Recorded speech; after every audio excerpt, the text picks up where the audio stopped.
Joe Rogan Podcast. Check it out. The Joe Rogan Experience. Train by day, Joe Rogan Podcast by night, all day. Wow. I've done quite a few. I've never... Okay. Here, hold up. Just talk to me for like a minute. Okay. This is so freaky to me. Is it really? Yeah, to hear my own voice. We need to put this on the video. I mean, I'm recording. Okay, good. We're recording already. Have you ever had a guest like freak out about that? No, you're the first freak out because of headphones. Not Is it headphones. weird? No, it's because I hear my own voice. I'm very conscious of that. So now I'm like, fuck, my inflection or whatever isn't... Sounds fine. Okay. No, I know it sounds fine. It's just, fuck, whatever. I'll suck it up. You don't have like a button you can press to kill it? No. What the fuck? So when you play video games, you don't hear yourself, right? No. Yeah, I don't either, but yeah, I hear it's different. Sorry. Yeah. Oh, well. Don't worry about it, dude. That's what you sound like. Now you know.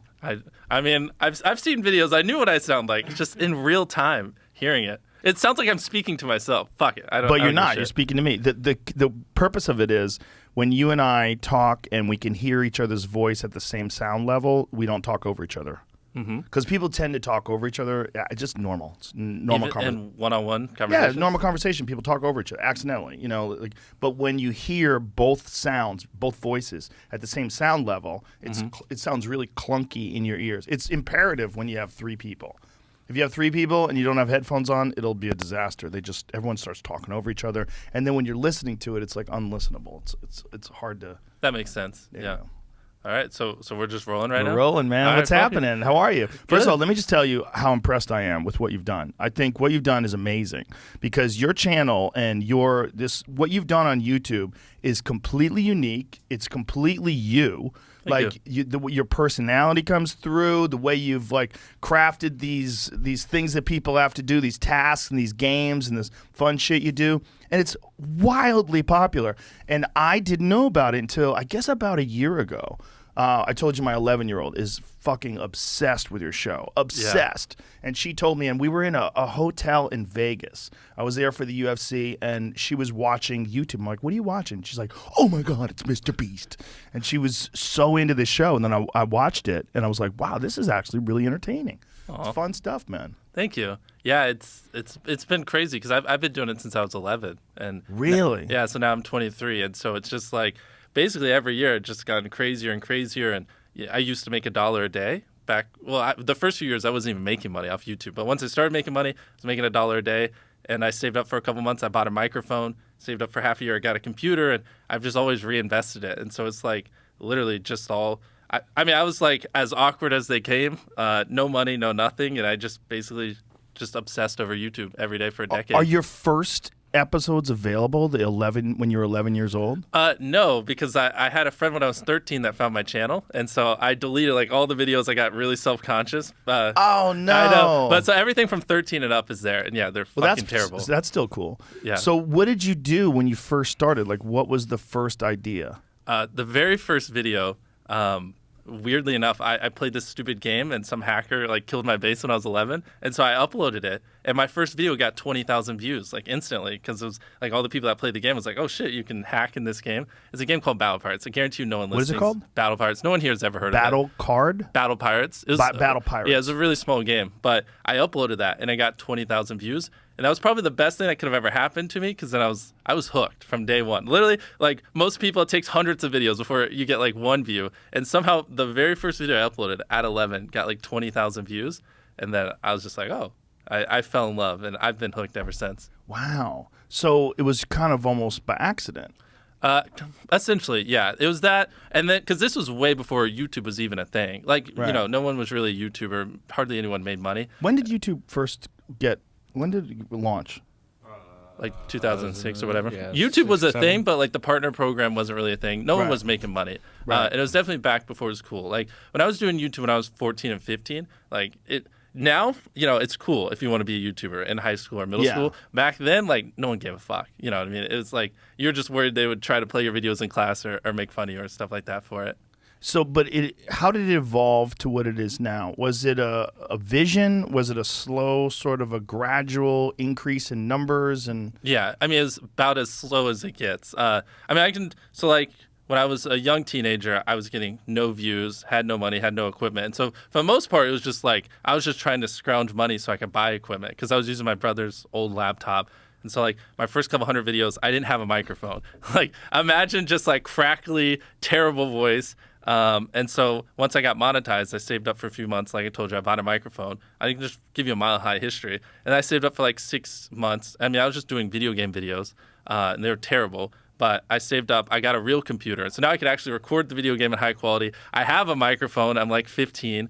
And I just kept going and going. I'm trying to figure out like what are some of like the hot spots. Like I essentially up until 18, I had been doing YouTube pretty religiously, but I was making no money. Like this is kind of the turning point was when I graduated from high school. And my whole life I was like, I want to be making enough money by the time I graduated to do this full time. And I wasn't. I was still only making a couple $100 a month. So I graduated high school and my mom was like, either move out or go to a community college. And I didn't have enough money to move out, but I hated school with a passion. But she forced me to go to community college, and that was the worst thing ever. Like that made me hate life. Like borderline suicidal. I just can't stand like having to just sit there and listen to this dumb stuff and listen to some teacher read out a book. So what I did was I would act like I was going to community college, but I would just work on videos in my car and edit and stuff like that. I had straight zeros. And so now the clock had started because once my mom found out, I was screwed. Were you aware of that? Like that you're running a risk? Yeah, exactly. Yeah. And so I would act like I was going to college that whole time, but I wasn't. And I didn't have enough money to move out. And that was kind of when I was just like 15 hours a day, all in. I was like, I'm fucked if this doesn't work. And I had some videos pop off. I couldn't tell you which ones, but I had a month where I made 20 grand because I just had some videos just do really, really well. And then I came home and I was like, I haven't been going to college, and I moved out the next day. My mom almost had a heart attack because she doesn't understand YouTube or anything back then, and she was like, man, this guy's gonna work at McDonald's. I wasted all this time. Like I invested 18 years, and this is what I get. Where were you living? What part of the country? North Carolina. That's where I've lived almost my whole life. And so, how does she feel now? Oh, she's great. Is she like she's beyond flabbergasted? happy. Yeah, she loves it. Put her in front of her friends. She loves talking about it. She obviously. She's I great. always knew little Jimmy was gonna be a success. No, she doesn't try to hide it. We would fight all the time. Even in high school, like I never once studied. I literally wouldn't even take my books home. Like I legit don't think I studied once all of high school at my house. And so we would fight a lot. I didn't have the best grades, and so I would just make videos, and she didn't understand it, especially because back then it was just a whole different world. Like, there wasn't really a thing as a full-time YouTuber and stuff.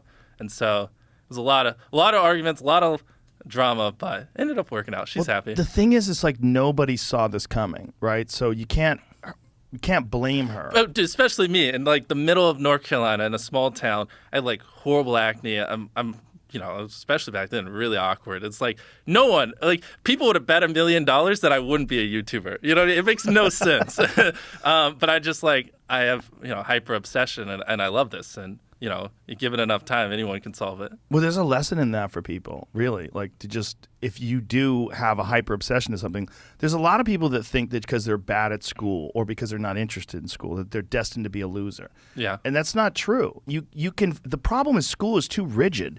Like regular public school system, sit down, underpaid teacher, disinterested, not really connected with the work. You're not connected with it. You just can't wait to go home and do what you like to do. Exactly. And you get this thought in your head like, oh my God, I'm going to be a loser. I mean, that's how I was when I was in high school. I thought I was going to be a loser. Well, and you take it a step further because I thought, especially if you're like extremely passionate about something at a young age, where most kids aren't, then it's more exacerbated that it's like, I didn't talk to anyone. I hardly had any friends because I was so obsessed with YouTube. As back then, just no one cared. So it's like I thought I was just like, just didn't even know how to speak. Like literally, I just couldn't hold a conversation with a single person because people would just tell me all you talk about is YouTube, and I would try to talk about something else. But back then, I was so hyper obsessed, I literally just didn't know how to. But what were you obsessed about? Were you obsessed about other channels, your channel? Everything from like learning how to editing, the pacing of the videos, like ideas, what's going viral, what's trending, what's hot. Especially back then, I had no idea what worked. I mean,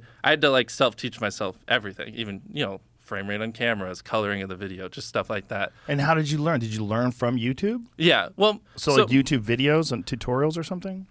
Most of my growth came actually after I graduated high school. Basically what I did was I somehow found these other like 4 lunatics. 3 of us were college dropouts, one was a high school dropout, and one, I don't know, he just like quit his job. We were all super small YouTubers, and we basically talked every day for 1,000 days in a row and did nothing but just like hyper study, like what makes a good video, what makes a good thumbnail, what's good pacing, like how to go viral. And we just call it like daily masterminds. We would just get on Skype every morning, and like some days like I'd get on Skype at 7 a.m. and I'd be in the call until like 10 p.m. and then I'd go to bed, I'd wake up and I'd do it again. And we'd do things like just take 1,000 thumbnails and see if like there's a correlation to the brightness of the thumbnail to how many views it got, or like like videos that get over 10 million views is like how often do they cut the camera angles, or like things like that. Really? So you microanalyzed everything. Really? Yeah, just for like we were very religious about it, and so that's where most of my knowledge came from. Is I just surround myself with these lunatics, and just every day,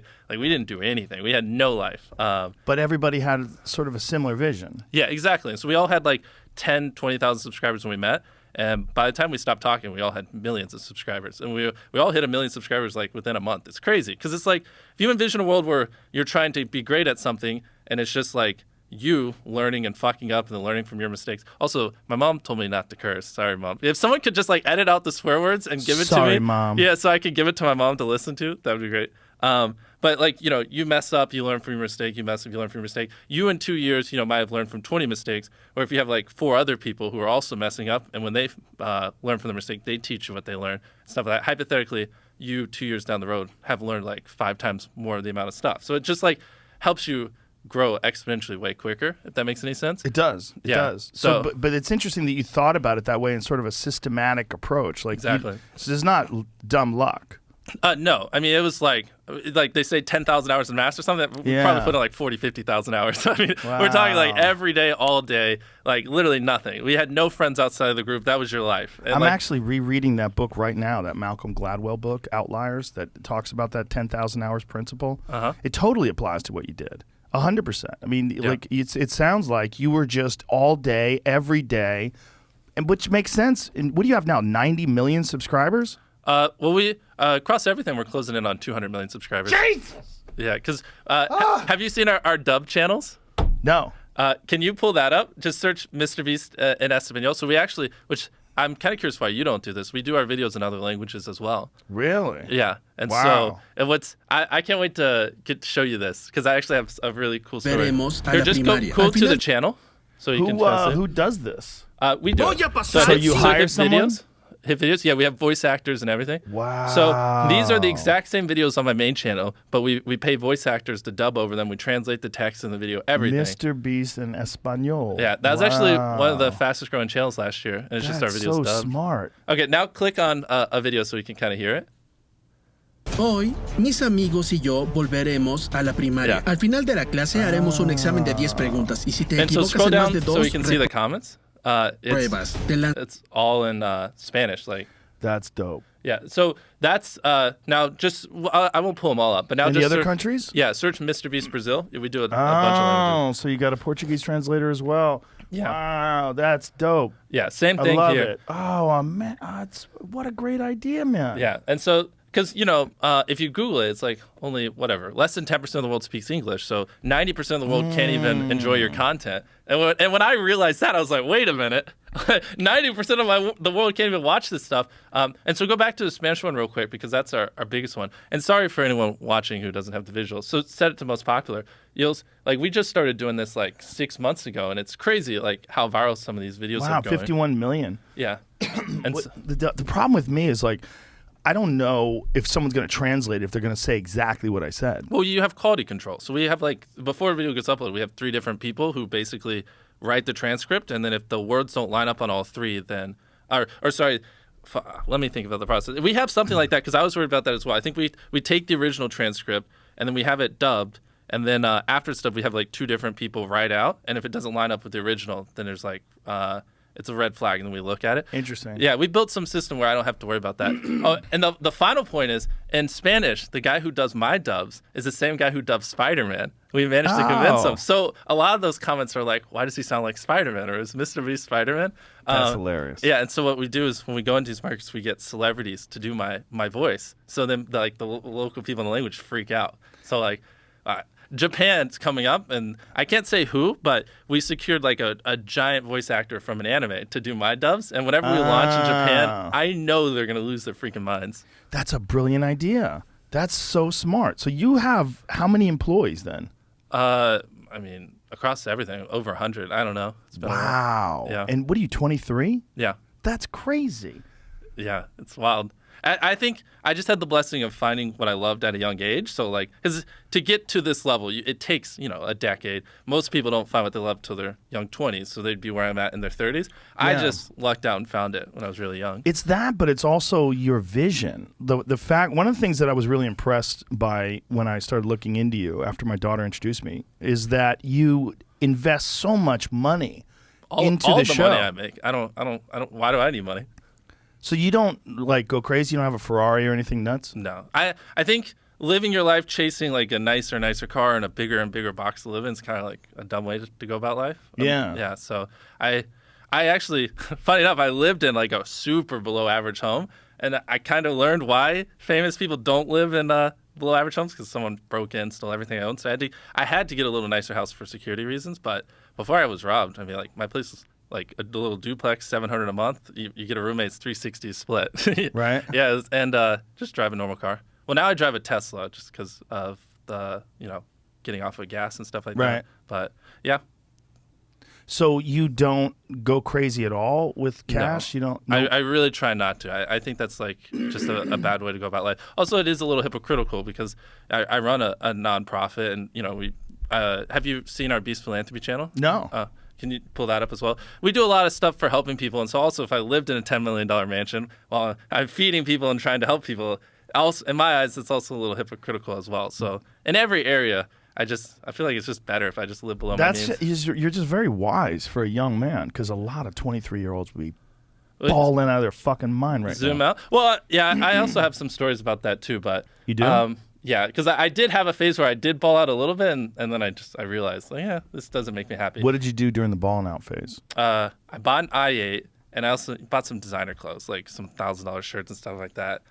Ironically, all of which was stolen when my house was broken into. So it's kind of perfect, because I was like, I don't know if I really care about this stuff anymore. And then someone just stole all my expensive shit, and I was like, perfect. Reset. Did you set aside a bunch of fuck you money at least, so that you never have to worry about money again? I've always reinvested back in the channel. Sometimes I run out of money, and I have to take out a loan. Really? Yeah. But so, You taken a loan? multiple times. Yeah. But you're making astounding amounts of money. I would Yeah, but imagine. hypothetically, if like you do a brand deal and a brand owes you $500,000, sometimes they don't pay for 4 months. Well, I already spent that $500,000 when I gave it away in that video. So it's like, there's never been a point where I'm like negative. Technically, money's inbound, but sometimes you just have to wait. But, but I got to keep going and keep filming. Wow, it's very unusual that someone would spend that much money reinvesting in the show. Yeah, which ironically is why we made more money last year than any other YouTuber on the platform, because the thing is, like, for YouTube, a lot of people are very young, and so I think it's like there's so much money in this industry, but most people are so young that they just don't even realize the opportunity they have, and they don't understand a lot of these things. Right. And so I think that's like, it shouldn't be revolutionary that I reinvest all my money. Like, that's something businesses have been doing for centuries. You know what I mean? Right. It's not that crazy, but I think, just like I was saying, like, people are just so young and they don't understand, like, the opportunity you have here. I mean, if you have 50 million people that watch everything you do, you can start business, you can do anything. You know what I mean? It's very valuable. Well, the thing is though, you're treating this like an established business, and I think there's a lot of people that get into YouTube and they have no idea what they're doing, and they have no business sense. And even though you didn't pay attention in school, you're obviously wise enough to recognize that the right thing to do is to invest. Yeah. That's what makes it unusual, because like you give a 23-year-old the kind of money that you're making, most of them are going to just go fucking crazy. I think even younger, because I started getting money when I was 19, 20, and so there's so many things I want to say on that, because I agree, and I feel like I have some good advice to add for people in those positions. But there's a couple things. First off, to be like this successful as a YouTuber, you kind of have to understand, like, there's like 3 different pillars that make get us where we are. Like, you have to have the business sense, reinvest, hire, scale up. I mean, the things we're doing are huge logistical nightmares. Have you ever tried to buy a private island and then you buy a private island and there's no beach, and so you have to terraform a beach and build a pier and stuff like that. Is that what you did? Yeah, I mean, there's so many. You guys crazy... bought an island? Yeah, because we did a video where Last Leaf Island keeps it. And then so we buy an island, and it looks better on the internet, and then you go see it, and there's no beach. Well, fuck, now you got to import 5,000 pounds of sand and stuff like that. Where's the island? somewhere in the Bahamas. Someone won it. So the person who Someone won a fucking island? Yeah, we're actually about to do something similar again coming up. How much does an island cost? That one was like $800,000, and then we put like $100,000 into like renovating it. And then Wow, how big is the island? it was huge, like 3 football fields or something like that. It took quite a while to walk to the other side. This is it? Yeah, that one. I bought this entire island. You can get an island for $800,000. Yeah, in the Bahamas. That's kind of a shock. How many islands are in the Bahamas? I'm gonna be honest, I have no idea. But like that beach you see there, we had to build that beach. It was Really? Like, yeah. So that sand wasn't there. We had to import it. So it was just like rocky coastline? Exactly. And we needed a beach to film on, so we basically had to build a south part. And so did you put a house up there, or like, No. is it just an island? The person who won it just sold it. Oh, did they really? Yeah. Right away? Yeah. He was like, I don't fucking want it. I was like, well, then sell it. And so these people, how do you find them? This one, The contestants. it's different for every video. This one, I'd have to see them all in particular. Like this one was a mix of random people and my boys. The hard thing is like sometimes I love pulling random people, but if you grab random people, sometimes people just don't know how to act on camera and they freeze up and they're Right. really not good for content. And so like in an ideal world, everyone in my videos is just purely random, which is what I'm trying to get towards because I'm trying to get better at like filtering out the random people that just freeze up and aren't good on camera. That one's a little older, so some of those are like people I knew because I knew they'd make good content. Because I would bring someone in a video and they'd win something and they'd just freeze up and they'd do nothing. They'd just be like, oh, thanks. And then all the comments are like, no one just says, oh, thanks when you win $100,000. This is fake. MrBeast is fake. All this is fake. And I'm like, no, it's real. The fact that he's acting like that shows it's real. But like the masses don't understand that. So I have to be like very like strategic on how I pick people, or everyone's just like, oh, this is fake. They didn't react. So how do you pick people? Do you have an audition? Do you have a conversation with them? Do you meet them? I literally just hired a casting director, and usually we just like get large amounts of people. They filter through, and we're just looking for like people. Do they need it? Like, do they actually need this help? Would it benefit their life? You know, obviously they can't be super rich. And then also, it's literally just like put a camera in front of them and do they freeze up? That's it. I just can't have people like freezing up because then it just like I don't know. It's just not content, and I can't just pause the show and like explain like, oh, they're not talking right now because they, you know. So when they meet you, is it for the first time? Or- Yeah, when we film, it's usually for the first time. So the casting person sets everything up, and they get these applicants from... It really just depends on the video, because like some videos like Squid Game, there's 456 people. That one, we dropped like a shirt. We grabbed 100 random people that bought the shirt. And then the other 356 we just got from a local college. We literally just went there, put out flyers, and the first 356 people that called, we just brought them in. You brought them in, but did you vet them? Or? No, because there were one so you many did. people. So That's many what I'm people. saying. It's like different videos. Right. Did you see that Squid Game video? I saw part of it, yeah. Yeah, that was wild. That was the most expensive thing we've ever done. How much did it cost? A little over $4 million. Jesus Christ. Yeah, because we had CG, recreated all the sets. It's like, and the thing is, like, there's not really room for error. You know what I mean? Like, Right. this shit has to work. You know, and so like, you know, engineering, like the glass bridge, we legit had to build the glass bridge where Wow. we drop them and safety and all that stuff. Yeah. And when you're doing this, are you bringing in stunt people? Like, how are you coordinating all this? For To set up challenges? Like, well, if you're doing something where you drop people off how do you make sure that they don't die? well, there's foam below it, and obviously it's safe. Everything, you know, we safety test beyond belief. That video we had over 100 different people working on. So Wow. like, yeah, you know, I mean that.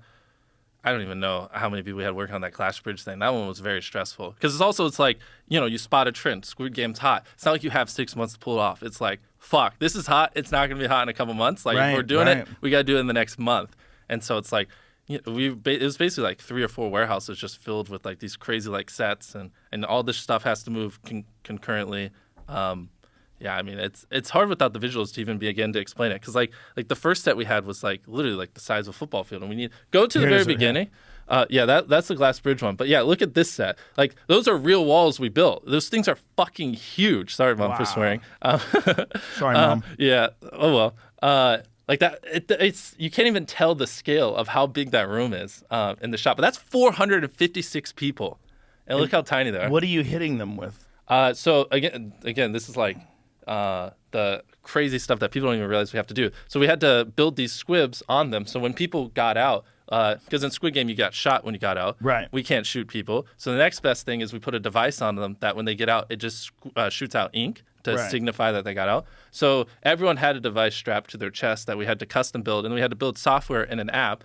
And then we had like 100 spotters around. So if I said red light and they kept moving, the spotter would click the app on their app and basically pop their squib. So you developed an app specifically just for this? Yeah. That's hilarious.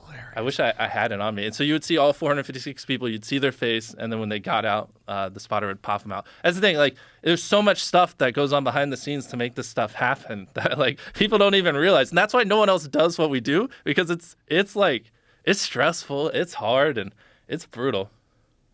Wow. And where did you get the doll? The doll that spins its head around? That one? You build that? Yeah, some company in Europe, they built it for us. It was like $50,000. What do you do with that after you're done with it? That's the problem, because none of our videos are the same. It's like, usually we give stuff away or we just put it in storage, but like, I know, like, I don't know. that doll now? I don't want to lie to you. I have no earthly idea. I mean, we have I'll buy it. Oh, you'll buy it? Yeah, I want to put that doll in my studio. Okay. I think that would be dope as fuck, wouldn't it? The little doll head? Come on, Yeah. man. That thing would be cool as shit. To have that here? And then, so now skip to the next scene.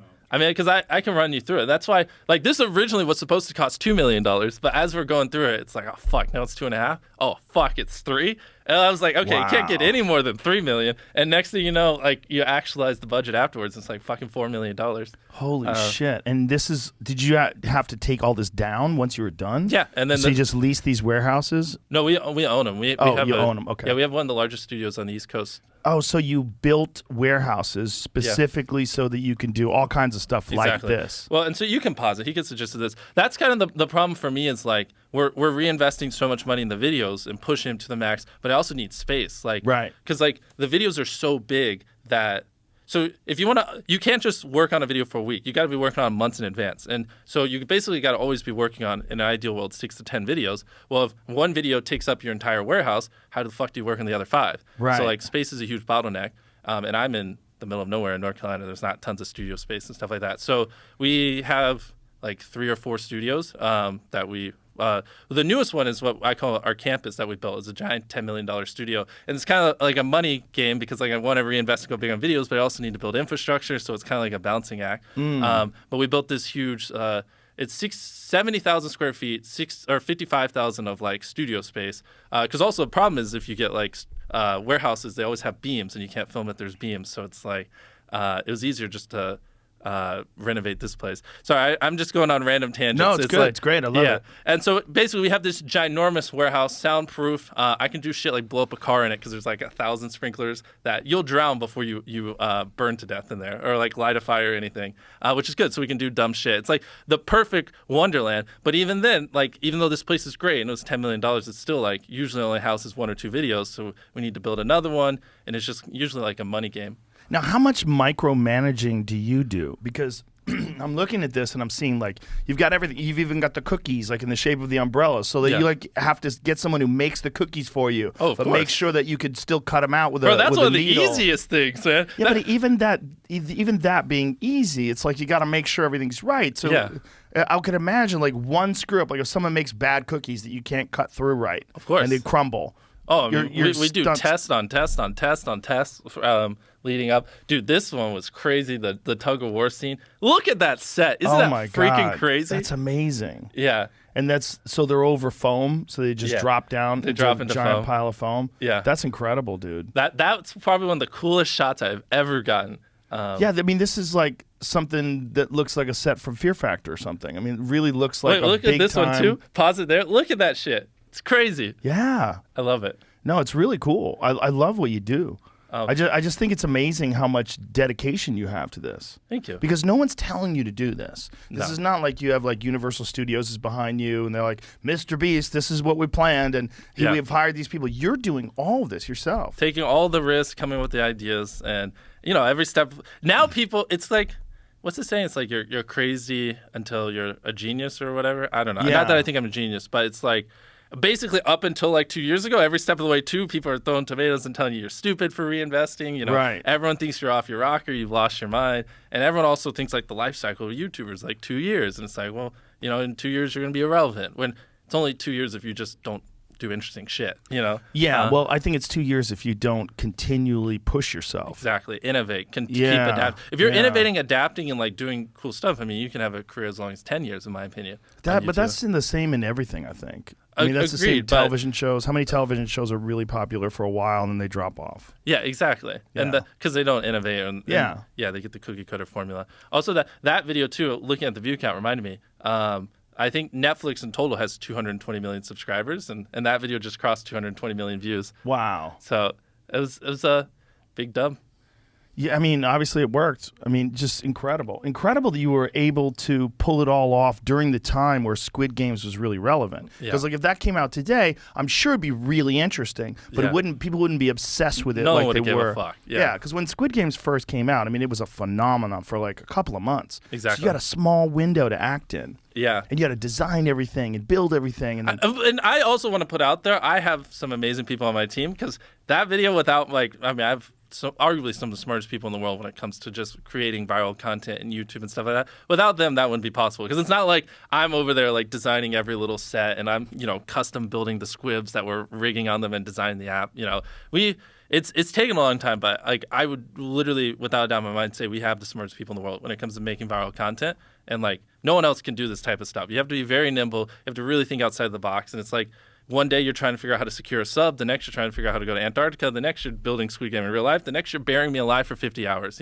It's like you have to. It's like you don't find people that specialize in this stuff. It's like just people, I don't know, who just have a willing to learn and adapt and keep, because it's all different. And how do you find these people? How do you find these people that you work with? I mean, it's been hard. A lot of them are just like lunatics that really love doing interesting things, because it is fulfilling, because like it's different. It's not like you're going and doing the same cookie cutter stuff every day. So a lot of people find that fulfilling, and usually it's people with good work ethic that want to learn, and then we kind of train them up. It's kind of been my best result, because like I said, no one specializes in all that stuff. You know what I mean? Mm-hmm. Also, people who work in unscripted or like shows like that where it's not like a set plan typically do better in our environment. But like someone who worked, like if you worked on Wheel of Fortune, you would do horrible in our environment. You wouldn't even understand. It's like, because like we don't tell you what to do. We kind of like give you a little bit of rein to make decisions, and you got to pivot. And it's like no one knows. We've never built Squid Game in real life before. We don't know if it's possible to like build a 40-foot wall in this Coliseum. It's like they might cap you at 35. Well, then now you have to decide, well, does 35 still look good on visual, on the camera and stuff like that? So it's like people who are also able to think for themselves a little bit. So, I mean, do you guys have like weekly meetings where you talk about this stuff? I mean, we work in the office every day. Are you working every day? Well, not every day, but pretty close to it. Yeah, I mean, if it's closer to a video, it gets crunch time. But like right now, we're not even really filming that much because we've just had a lot of videos fall through because of COVID. Is it stressful to have like such a big staff? Yeah, I mean, my life is very stressful because we haven't even touched on, like, have you seen our gaming channel, our React channel? No, I want to get to all that, but just the way the whole thing is structured is fascinating to me, because obviously you're at the top and you're the guy who's calling the shots and it's your channel, but it seems like you've got a whole ecosystem under you. Of course. And you're fucking 23 years old. I mean, that's wild shit to be managing all that. I could step away and those guys could create just the most viral videos ever. We have a machine. These people are geniuses. I mean, I lucked out with quite a few of them. They're really intelligent. The way you put them together was just finding people that you thought were interesting. I mean, how long did it take to develop a 100-employee roster? Yeah, well, not all 100 are on the main channel, right? Because like we have the gaming channel, which probably has like 24 people. Like on our gaming channel, we have like 4 or 5 people that like their full-time job is just to build the maps. Like everything we do in Minecraft, we custom build and we custom code stuff. And then we have a dozen people that work on a React channel. The main channel, I don't know where we're at, but it's probably like half of it. And I don't know. They're just like the people, they just come from everywhere. I don't even know how to explain it, because it's like I basically just hired one person a month every month for like the last 5 years, essentially. Wow. That's amazing. So like, what is a typical day for you? Like when you're trying to figure out like what you're going to make a video of next, do you get together with your friends and brainstorm? Do you have like an idea that you come up with while you're driving your car or something? Like, so that's where it gets interesting. So the difference between a video on YouTube, and this is where I can go infinitely in depth, the difference between a video with 1 million views or 10 million views usually isn't that like the 10 million view video, or actually a better example would be 1 million views and 30 million views. The video with 30 million views usually didn't put in 30 times the effort. Like they might have put in 2 or 3 times the effort and just had a way better idea. Does that make sense? Yes. And so once you kind of understand that, which I understood, I kind of started to understand that like when I was 19, you realize that like the idea is so freaking important. Like you could, theoretically, most YouTubers watching this, you could pull triple the views with half the work if you just had better ideas. Like no joke, it's that extreme. And so once you realize how important an idea is, you just obsess over, well, how do I get more ideas? How to get better ideas? So I used to just spend an hour every day brainstorming ideas. I don't anymore, but like probably like 4 years that just every day I just spend an hour and I would just do something different. One day I'd use a random word generator, like, I don't know, just say a random word. Dog. I adopted 100 dogs. I Right. gave my friend 50 dogs, or I gave a dog $1 million worth of dog treats, whatever. So I take in random words. I see what pops in my head. I write those down, and I take in another random word. And like I've studied it very intensely. I've tried like lucid dreaming to see if I could trick myself to come up with ideas while I'm sleeping and stuff like that. Wow. I work really well when I intake inspiration and I see what pops in my head. That's like the most effective way for me to come up with ideas. So it's like I just try different ways of intaking inspiration, whether it be like traveling, random words, flipping through a dictionary, things like that. And that's always, for me, been the way to like consistently come up with good ideas. Wow. So you actively seek these ideas out and you try to come up with different ways to just have them manifest. Yeah, exactly. And then once you do, then you sit down with the crew and you go, okay, how do we make this? And then how does that work? It's a long but then we can't start working on the video until we know what it is. So right. then, I've a guy named Tyler who I've known for years. I went to high school with. He's just phenomenal. And so, then we have to write the video and actually figure it out. Like, so if I want to bury myself alive for 50 hours, like, what does that look like? What are we doing in there? Because until you know everything you're doing, you can't start working on it. And then, you can come up with it. And then we have, our people who basically make it happen. But then the problem is it's like, oh, well, you wrote you wanted a giant ball in a coffin. But, like, they're like, oh, well, you can't get a giant ball. And so then it's, like, just months of back and forth, like, and this is where most people fall apart and why like this wouldn't work in traditional media, because it's like you don't write a script and then just hand it to them, especially because it's non-scripted. Like so you can't just say like, here's what we need, and then they just do it and then it magically happens, because like once they start working on it, there's like all these things like, oh well, this isn't possible,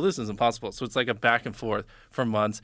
And then it's like usually it's like, well, since this didn't work, that means this doesn't work, and the hypothetical thing like you can't light a firework in the coffin or whatever, or like you can't light a fire. If like one of the bits was me to cook food, well, because of the ventilation, you can't light a fire in there. And so then it's like you got to change it. So it's like a lot of back and forth like that over the course of months, and then you get a final product, which is why you need intelligent people working on it so they can like do that, and they can occasionally make decisions on their own without having to push it all up to me, because then I'd want to kill myself. And this has been all just a trial and error sort of thing from the beginning of your first videos to now. Yeah. Do you ever stop and like look at when you got a video like that has 224 million views and look at how insane your reach is and go, how the fuck? I know. It's crazy. Well, and that's just in English. You add the other channels, other languages as well. Yeah. I mean, I don't know. I don't even know how to put it into words. I mean, it is crazy. It's like, obviously it just feels like numbers on the screen, but if I tried to visualize 100 million people, it's unfathomable. Now, you're in an unusual situation too, because YouTube is, it's a weird place because it's got you have like partnership deals, right? Mm-hmm. So you get a piece of the ad revenue, but you essentially don't have a contract. Like YouTube can just go, you know what, fuck MrBeast. Well, let's get rid of him. Why would they? Of course they shouldn't. It's a terrible idea. But you're in this weird, like if they change the way they monetize things for any reason. I know that has happened to certain people, right? Where they used to have some sort of a deal with YouTube where they were making videos, and for whatever reason, YouTube demonetized them, and they go into full-blown panic. Yeah. I mean, obviously, you're not controversial in the sense that we're not anywhere near the line, and like a lot of that like isn't YouTube. It's like the advertisers putting pressure on them, and they're just trying to my point was, have you been approached to be independent of something like that? Because you're so big at this point, you could have your own servers, your own website, your own deals with advertisers where you get 100% of the revenue rather than I love YouTube. I mean, like you got to think about it. Like YouTube comes pre-installed on Android. Obviously Google owns YouTube, or Alphabet, but also Google, and so people go there through Google. I mean, like all roads point to YouTube. Yeah. I love being the biggest creator on YouTube. I fuck going and doing my own thing. That sounds stupid. Like hell no. Like I can have one of the largest audiences in the world, and I instead of thinking about building my own platform, I'd rather think about building businesses, leveraging my audience off of YouTube, like Beast Burger and our snack brand and other stuff like that. I feel like that's a better use of time instead of just nuking my audience. Well, I don't think it would nuke your audience. My point is, I think you're so big that you would just transfer anywhere. Yeah, but you would take that, but then you don't have because we're constantly gaining new people. Like last year, we gained on the main channel alone, we're the most subscribed to channel in the world. We gained 36 million subscribers on the main channel. Like really? If I had my own platform, it'd be like 1 or 2 million. You know what I mean? Right. So it's like, and it's still going up. Across all the channels, we're getting like 7 million subscribers a month. Like that would just plummet if I used my own platform. Do you have an ultimate plan for all this? I mean, I just love YouTube. It's been my life's passion, and so Do you ever meet them? People at YouTube? Yeah. Do you ever go there and have a powwow? No. I mean, I've talked to some people, but it's like I don't really need anything. Bro, they should massage your feet. Yeah, they really should. They should sit you down. Jimmy, you're doing so well. Yeah, YouTube, if you're listening, I'll take the foot massage. Yeah, that's what they should be doing with you. They just set up a throne. You sit there with a crown on, and then they dunk your feet in the thing, and they do your nails. And so I might have a different view than most people, but I didn't have much, and it's all 100% of everything. I've never worked a job. I've never made like anything. It's all been from YouTube. From it's when incredible. I used to make $1 a day. So I love this platform more than anything. Oh, listen, I love YouTube too. With all the problems that they have, I think it is absolutely amazing that they've created this thing where someone can make a living, and an incredible living, just creating Anyone content. in the world can. Like, yeah. If you like. I don't know how to say this word, it doesn't sound arrogant, but like if you knew what I know about like how to make a good video and go viral, even if you had 0 subscribers, you could be making $100,000 a month in half a year, right? Anyone in the world can be a successful YouTuber, and to me, that's like the beauty of the platform. Yeah, it really is. It's very unique in that there's a lot of other platforms, but no one ever figured out a way where someone could be fully dedicated to it and make a living off it. I guess maybe Twitch. And then I guess there's a few other ones where people make money. But not at the scale of YouTube. Not even close. Not even close to scale. That was one of the most difficult things about going to Spotify was leaving YouTube. Because I was like, man, like our growth on YouTube is pretty crazy. Like I don't know if that's a smart move to just leave. And so the compromise was we could still put clips up on YouTube.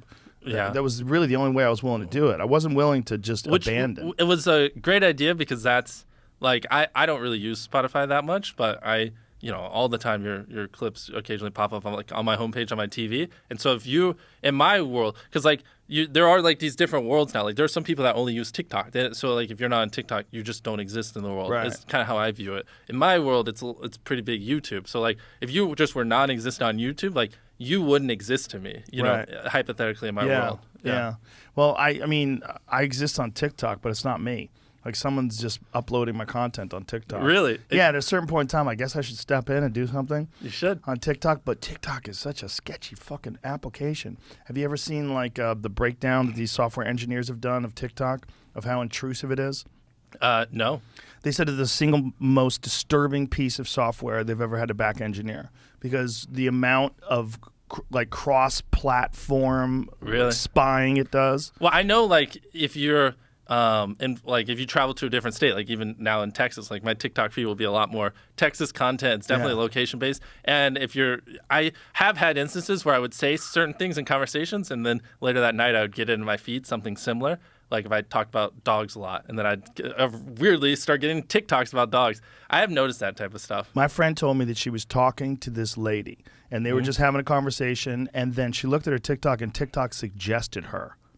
Based on that conversation? So TikTok knew that her and this lady were next to each other physically because their phones were next to each other. Wow. So TikTok suggested that she follow that lady. That's crazy. That's spooky. And TikTok can be pretty addicting. I actually recently uninstalled it just because, even though my TikTok's mostly like gym and like actually finance stuff, so it's like I actually don't. I enjoy the content on it, and I don't think it makes me a worse person. But I found I was spending like 2 hours a day on TikTok, and I was like, just scrolling through videos. Yeah, that's when I was like, that's a little much. So I uninstalled it.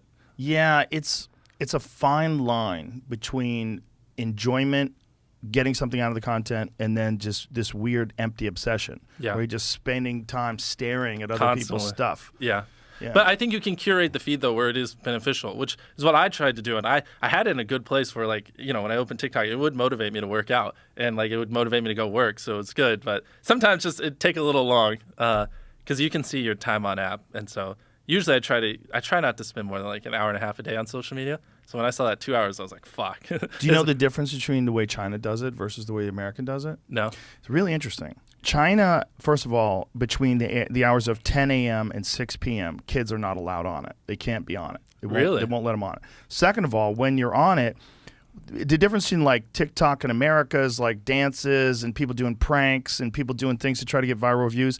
In China, it highlights scientific achievements, athletic achievements. It highlights like people doing things, accomplishing things. Wow. And it's So it's a lot more curated. yes, much more, but curated by the CCP, where they're trying, or you know, whatever, in conjunction with, where they're trying to elevate the quality of the lives of the kids that are addicted to this TikTok. So instead of them being addicted to like putting piss in the hand soap container, instead of doing something like that, like what they're doing is like showing science experiments. They're showing innovation. They're showing kids accomplishing great athletic goals, and it's motivating people to do good things and improve themselves, which is totally possible here. But the problem is you would have to have some sort of like overview, like some sort of Orwellian restrictions brought down from the governments to like make sure that kids only see that kind of thing. But here in America, if you did that, like people just wouldn't use it. They'd be like, "Oh, well, fuck this. I'm going. Yes, I'm going to Instagram Reels or YouTube." Exactly. So do you put stuff on TikTok as well? Yeah, we use TikTok. So you have like a team that does all that. Exactly. Kind of I'd say like 1 or 2% of my time go to TikTok. Like 90+% goes to YouTube. Because essentially, like at the end of the day, like I can hire like creative people to help come up with like bits. I can hire production people to help do the videos and editors. The only thing I can't outsource is like me actually filming. You know, at the end of the day, that's like the only thing that like I'm the only person that can do. So in an ideal world, I spend as much time much of my time as possible filming and not doing other stuff. Because we have multiple different channels and stuff like that. So like peak performance would be me like 90% of my work week is just filming shit and nothing else. Yeah, I mean, when you're in the middle of all of this and you have all this stuff going on, whether it's the social media stuff and the filming stuff and the coming up with the new content and new ideas, and then managing the fact that you have 100 fucking people. Well, we haven't even gotten into the side companies or the side channels either. No, the Beast Burgers and all that jazz. Yeah. Wait, first of all, where's MrBeast Burger? How many of them do you have?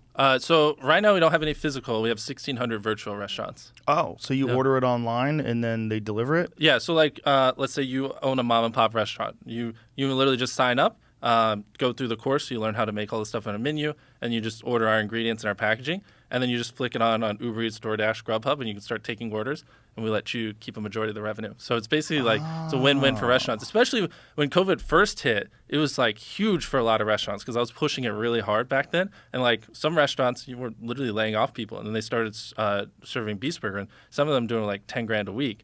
Not like in total revenue, so whatever, their cut was lower, but it allowed them to not have to like lay off part of their workforce or keep their employees and stuff like that. And so yeah. And this idea came out of what? We were approached by some company, and the more I thought about it, the more I just realized it was just a great idea. So we have a partner, basically a guy who's been doing restaurants his whole life. So actually that's how we started, because he owned 300 restaurants. So we launched with his 300 restaurants, and like that first day, they all sold out. They were having to like run to local stores to buy ingredients to keep up with orders. Like the Uber Eats like delivery lines were like out the door. It was pretty bad. So we had to like quickly expand up, and we've just been adding like 50 restaurants a week ever since. Wow. Yeah, and so now we're about amazing. to start doing our first physical restaurants as well, and that should be fun. Your mom must be so baffled. A kid she thought wasn't doing jack shit in school. Now he's creating virtual restaurants. Yeah. It's incredible, man. It's actually insane. And so we've been doing it for like probably like 15 months now, and we're about to cross 100 million in top line revenue across the restaurants. Wow. Yeah. So that's one side business. What other side businesses do you have? So we just launched our snack brand. Just our first thing is a chocolate bar. It's just basically like only 4 ingredients, just a slightly healthier version of a chocolate bar. Problem is if you make things too healthy, which is what I've found with my restaurant, is I would love to wean people off like super unhealthy stuff. But if you, like we did the lettuce wrap, like where you just replace the bun with lettuce, no one orders it. If you go like too extreme on the healthy side, just no one cares. So it's like I found like the best spot is just to make things like 20% healthier, and then people still order it. If not, then it's just useless. So I wanted to do a snack brand, and I'm experimenting with that. So it's just basically a slightly better for you chocolate bar, just higher quality ingredients, a little bit less ingredients. And what do you put in it? Well, you can just pull it up. There it is, MrBeast Bar. I mean, like I said, it's not crazy healthy, but it's got quinoa in it. Yuck. I love that one. I have some out there. I'll have you taste test it. I think I'm sure it's good. Quinoa mixed with chocolate. Hey, bro, they put chocolate on ants and people eat it. You know? I mean, everything with chocolate is good. Well, and so our big marketing stunt for this, because everything I do, it's got to Right. have it be a spectacle, is 10 random people are going to get flown down to compete for a chocolate factory in a video. And yeah, so we're still working on building the chocolate factory. That's what I was doing yesterday before I flew out here. So when you say a chocolate factory, is it going to be a real place that makes chocolate? No, it's going to be kind of like the Willy Wonka one, where it's like decked out. Most people, I feel like, are just going to take the money instead. They can keep the chocolate factory, or I'll just give them like $500,000. 99% of people, I feel like, would rather just take the money. Yeah, because then you'd have to sell the chocolate factory. Exactly, because because in Willy Wonka, it's not like it was a chocolate factory. It was like, they had the chocolate river and all that. So like that's what we're trying to figure out right now. Like we're literally building like a chocolate river, and I'm trying to figure out like how do you keep chocolate flowing and from going bad and like being fucking disgusting and shit like that. So does you said you're trying to make your chocolate bars healthier? Do you use like stevia for sweeteners, or is it just all sugar? Like what is it? I mean, honestly, I'm still educating myself in this stuff, so I'd rather not go in depth because you could probably run circles around me on this type of stuff. Nutrition stuff. Yeah, exactly. I think just getting the here. I mean, just pull it up and you just roast it here if you want Let's to. see the ingredients. So here we go. Created by experts. Just scroll organic up. No, ingredients? just where. Does it have an ingredients list? Yeah. About maybe? Yeah, hit about. I can also probably just pull it up. On the about page, there must be something I'm not clicking somewhere. Here, if you want to just search for it and then pull it up once you All right. find it. Yep. So other than that, are there other businesses you have that are like side brands? Yeah, so the dub channels I showed you, we're building a dub studio in Mexico, and we're building dub studios across the world, and we're actually doing that for other creators as well. So to dub foreign languages onto English videos. yeah, so if you were a YouTuber and you wanted your videos in a bunch of other languages, just come to us. We'll start up the channels, we'll translate the thumbnails, translate the content, do it all for you. So you have like a whole business set up in Mexico. Well, we have our business is Unilingo. Here it We're is. based. Sugarcane, cocoa bean, cocoa powder, sunflower Or- lecithin, yeah. lecithin. So that's all that's in there. Yeah. That's good. Total sugar. Where's that? 13. Okay, total sugar. That's It's whatever.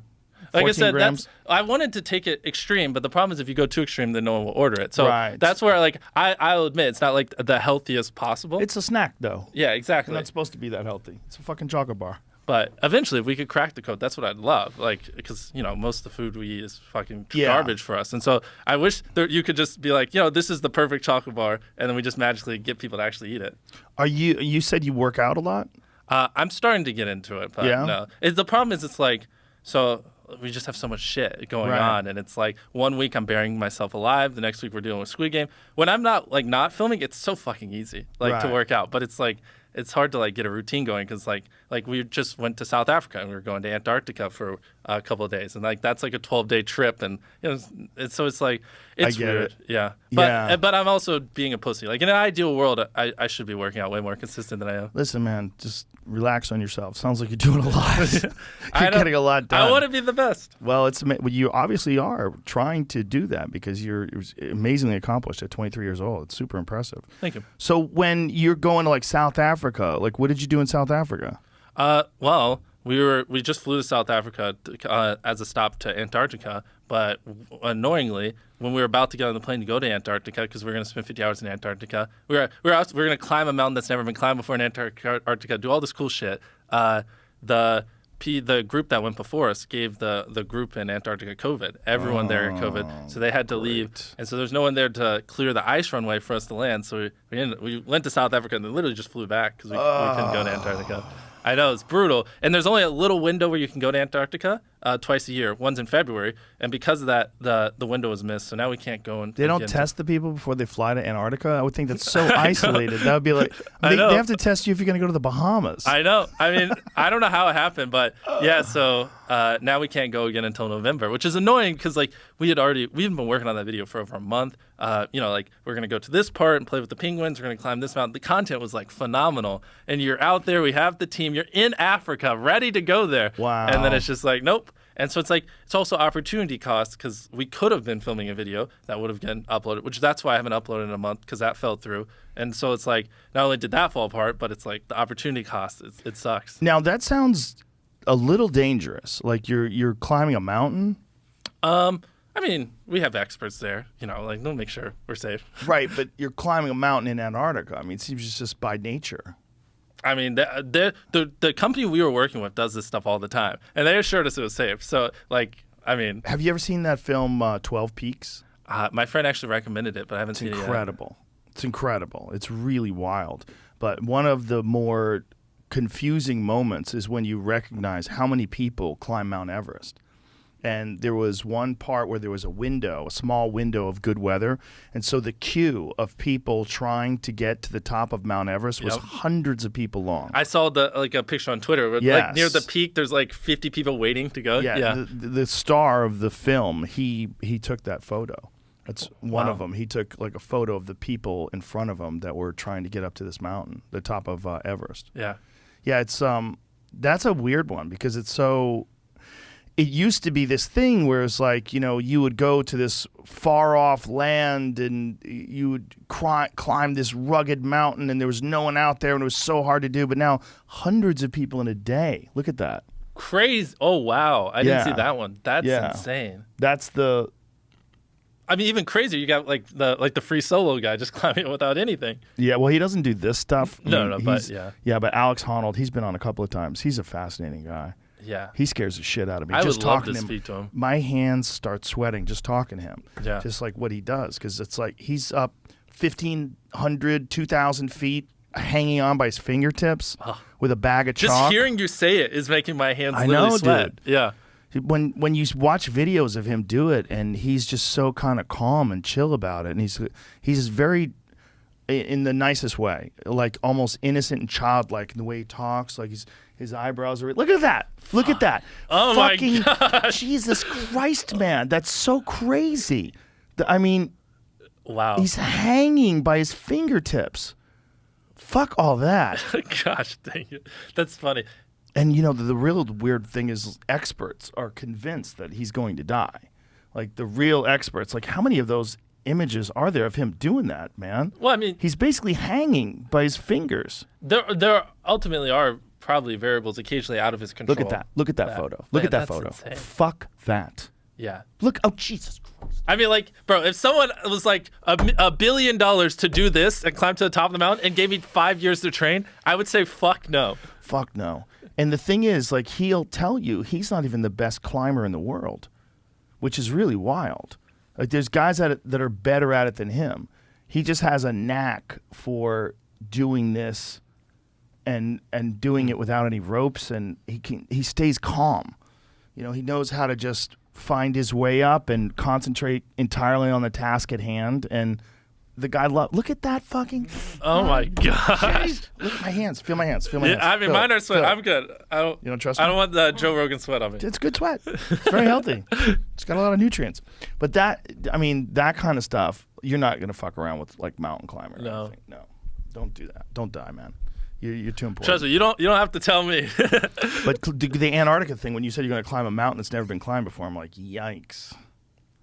So do you run the risk of, as you continue to do these things and you keep pushing the envelope and making more and more exciting content, do you ever think because let me tell you something. One of the things that happened with Fear Factors, we did Fear Factor for 6 years and then we came back and did it for a final season in 2011, and they were pushing it way too far. It scared the shit out of me. They were going, the stunts were way bigger, and that was part of the appeal. They were like, bigger, badder, crazier Fear Factor. And while they were filming it, I was like, man, I am fucking nervous. Because these stunts are so much more chaotic. They're so much more like the potential for injury is so much greater. No one got injured, fortunately, nothing serious. I mean, bumps and bruises, but Nothing serious. Yeah. Okay. you know, Yeah. because it's like, it's a lot of physical contact and stuff. But there was moments like there was one where they had a guy, different people that were.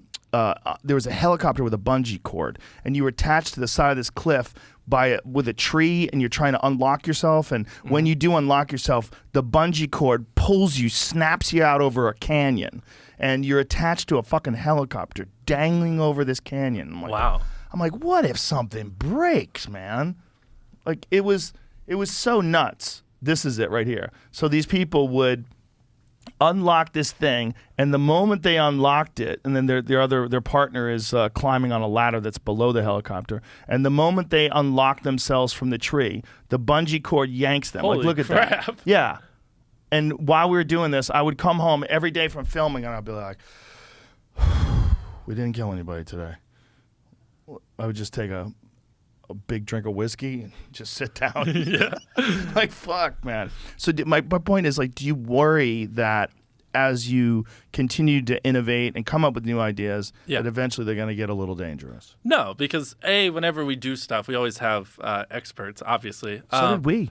Well, okay. Also, I just don't push it that far. The thing is, I'm not just known for doing things like that. Like, some of our videos are philanthropic. We'll go buy everything in a store and give it away. Other videos, a lot of times, I just punish myself. I bury myself alive. I trap myself in solitary confinement, stuff like that. And then we have, like, other challenges, but they're like when we put 50 people in a circle, it's not like there's, and the last one to leave gets $500,000. It's not like there's any, like, so you have no interest in pushing the envelope. Yeah, exactly. Like, there are different ways to push the envelope besides that, even though that's not even really one of the things we do that much. Right. So yeah, like, if I can push by giving away more money. I can push by torturing myself more. I can push by, like, walking a marathon in the world's largest shoes. Like, I'm not narrowed into that one vertical. So for me, it's not the really world's concerned. largest. Is that what you did? Yeah. Here, pull it up so we can see it. They're actually not as big as you would think. The problem is they are heavy, and each shoe was 5 pounds, and so it was brutal. And I had, like, these just ginormous blisters halfway through the marathon. It was miserable. When you say the world's largest shoes, like, what do you mean by that? It's so much easier if you just pull them up. They're like size 40 shoes. Like the largest. Yeah, like the. Yeah, there you go. So, like, go back a little bit so you can see the start. So it's just like a normal marathon, yeah. And then we just have size 40 shoes. These things are freaking heavy. The problem is if you go any bigger, then it's like you can't walk because they don't, like, bend or whatever. Like flippers. Yeah. Yeah. So, like, have you ever tried to walk with flippers on, like snorkeling flippers? I haven't, but that's exactly what they told me. So, like, we did, like, size 50, size 100, and, like, 50 and 100, you couldn't move. So this was as big as they could go where you could still move. And we did the marathon. The marathon ended, they shut things down, and we were still only, like, 7 miles in. Look at you. Those shoes are fucking hilarious. Yeah. And we basically walked it all. How long did it take you guys? I actually don't remember, weirdly enough. Maybe, like, so halfway through, we actually laid down and just slept. So we, like, set up tents and stuff like that. Wow. So, like, I guess technically probably like 15, 16 hours, but maybe only like 9 or 10 of walking. Were the shoes destroyed at the end? Oh, yeah. Look, see the duct tape? They're falling apart. Oh, that's hilarious. Why were they so destroyed? Because those aren't real shoes. We had to build them. Oh. And, like, this guy we hired to build these size 40 shoes that he's never built before. Who would have thought halfway through they start falling apart? Also, I took a knife and I started carving out some of mine because I physically couldn't move my calves. They were so heavy. So I had to, like, carve out the middle to take some weight out because I wasn't going to be able to finish if they didn't get lighter. So, like, I carved this, like, 2-pound part out, and it, like, so going from 5 to 3 pounds made a world of a difference on that shoe. Yeah, they say that every 1 pound on your feet is like 10 pounds on your back. Yeah. That's like a hiking rule. Exactly. Yeah. It was brutal. So someone had to make these for you. These are not like a Giant's shoes you can go buy in a store. Yeah. Now, where'd that idea come from? Well, that was years ago. God, if I know. Just being silly? Yeah, I mean, I literally have spent so many hours. I've probably spent 10,000 hours of my life brainstorming ideas. Like, I don't know where any of this stuff comes from anymore. I just have, like, I have a sheet with, like, 1,000 ideas on it. Probably, like, 200, like, super ultra viral video ideas that anyone could do, and they would instantly go viral. Just, like, sitting on a Google Doc. Really? Just waiting. So you have no lack of content. No, we have unlimited. The bottleneck is more, can we do it? Not really, like, do we have viral ideas, which is backwards for most people. Most people just don't have good ideas. Right. But So with the bottleneck, can you do it because is it physically possible, or is it? they're just hard. Like that's back when my videos were easier, but the videos obviously have gotten harder and harder. So like the Squid Game video, it's just like Yeah. or it's not can we do it? Can we do it while also doing other videos? What's this, Jamie? If you can carry $1 million, yeah. so If you carry $1 million, you can keep yeah, it. we got $1 million. And we basically told people as much cash as they could carry, they could keep, and we just gave them a bag. How much, does $1 million weigh? What's it in? What's the denomination? $1, obviously, because it looks better. Is that $1 million and $1 in that room? Holy shit! And that was just one part of it. And that's the thing. Like, so now this is a whatever 3-time world's strongest man. If he can like deadlift his car, we let him keep it. And it's just like this is what we call Would You Rather. We do like a bunch of super interesting bits. And so just skip ahead to where he actually deadlifts it. So if he can deadlift the car, you let him keep the it. car? Yeah, which he could. Oh, he deadlifted easy. Yeah, he actually did rest with it. The size of that fucking I know. gorilla. I mean, like that's Jesus Christ, he's so big. He's doing 10 reps I know. in the car. It's just That funny. is fucking bananas. Oh my God, look at the size of him. Keep skimming through. Is there any other? So you give him a car. That's nice. Yeah. Barely fits in it. Look at this.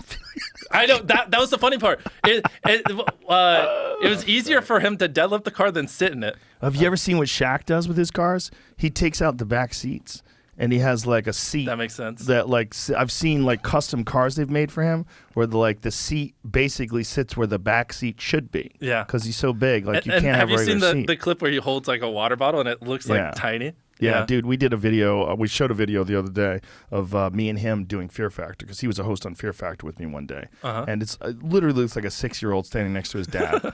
He's a gigantic human being. But so when you're doing these videos and do you ever have one that you do it and it just doesn't live up to what your expectations were? All the time. Now I know you're about to ask me, so let me think of some.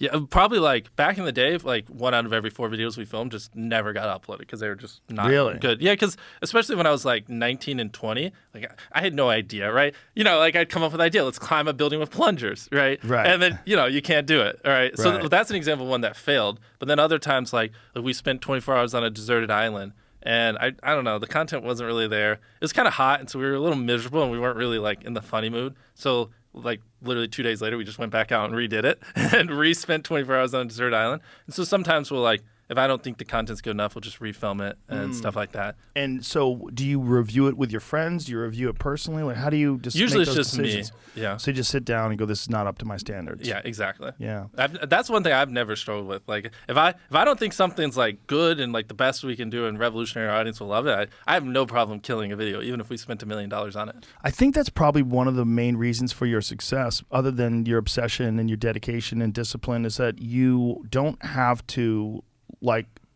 answer to anybody. Like I don't know how many people could do what you do. Like in to get to your position is very unique. And one of the beautiful things about something like YouTube is that you can get there. Because other than this, like if you worked for, this was a show on NBC or something like that, Yeah. you would have to run this by so many people. I'd kill myself. You'd have so many Yeah. kitchen staff in there trying to put their ingredient in the soup. There'd be so many chefs. They'd want to standardize things so Yes. it's replicable, and that's how you kill innovation. Yeah, and then they would also say, like, what do you think about us doing another show similar to yours, maybe one of your friends hosting? And Yeah. they would try to do branch know. offs. Yeah. It's brutal. Yeah. I get that vibe.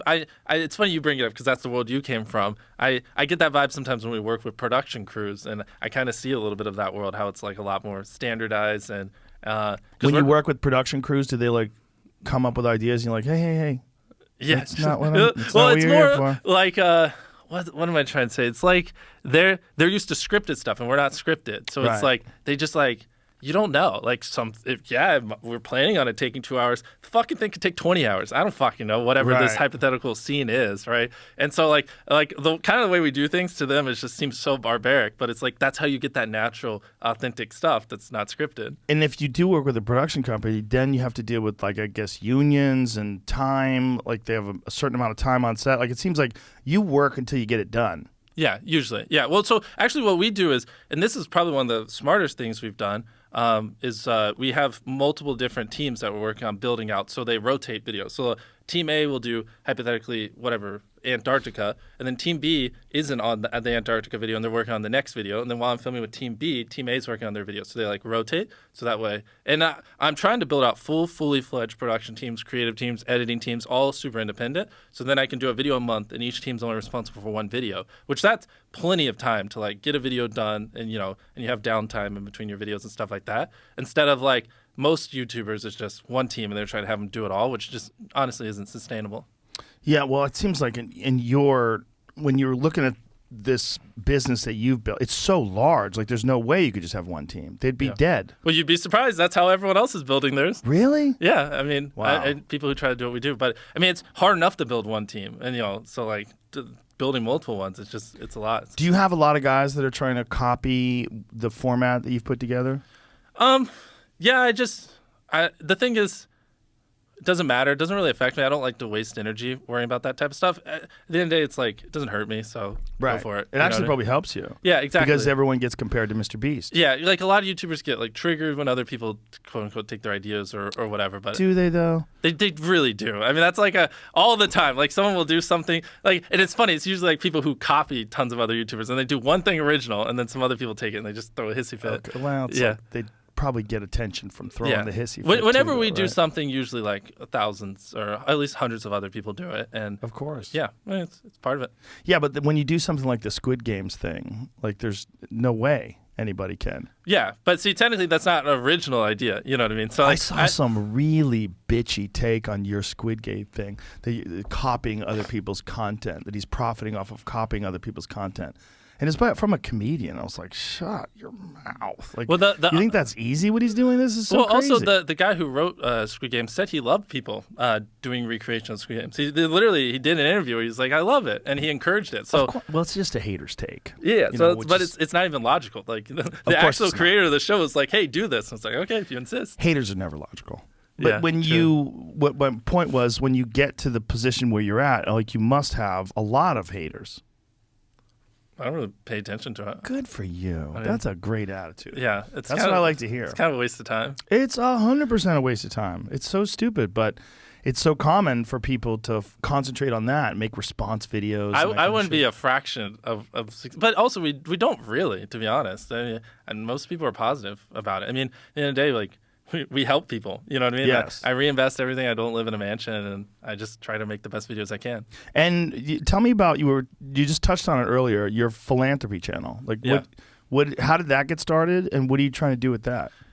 Yes, if you want to pull that up. So basically, I don't know. I enjoy helping people. It's fun for me. It's kind of like, I don't know, like I don't know how to put it into words, but I enjoy doing good, and so you're a good person. Yeah, but so I wanted to figure out, like, I have this ability to go viral and get views, and so I wanted to figure out how to leverage it to, like, basically build a charity on the back. So this is Beast Philanthropy. 100% of all the revenue on this channel goes towards our food pantry that we started. So we basically started our own nonprofit.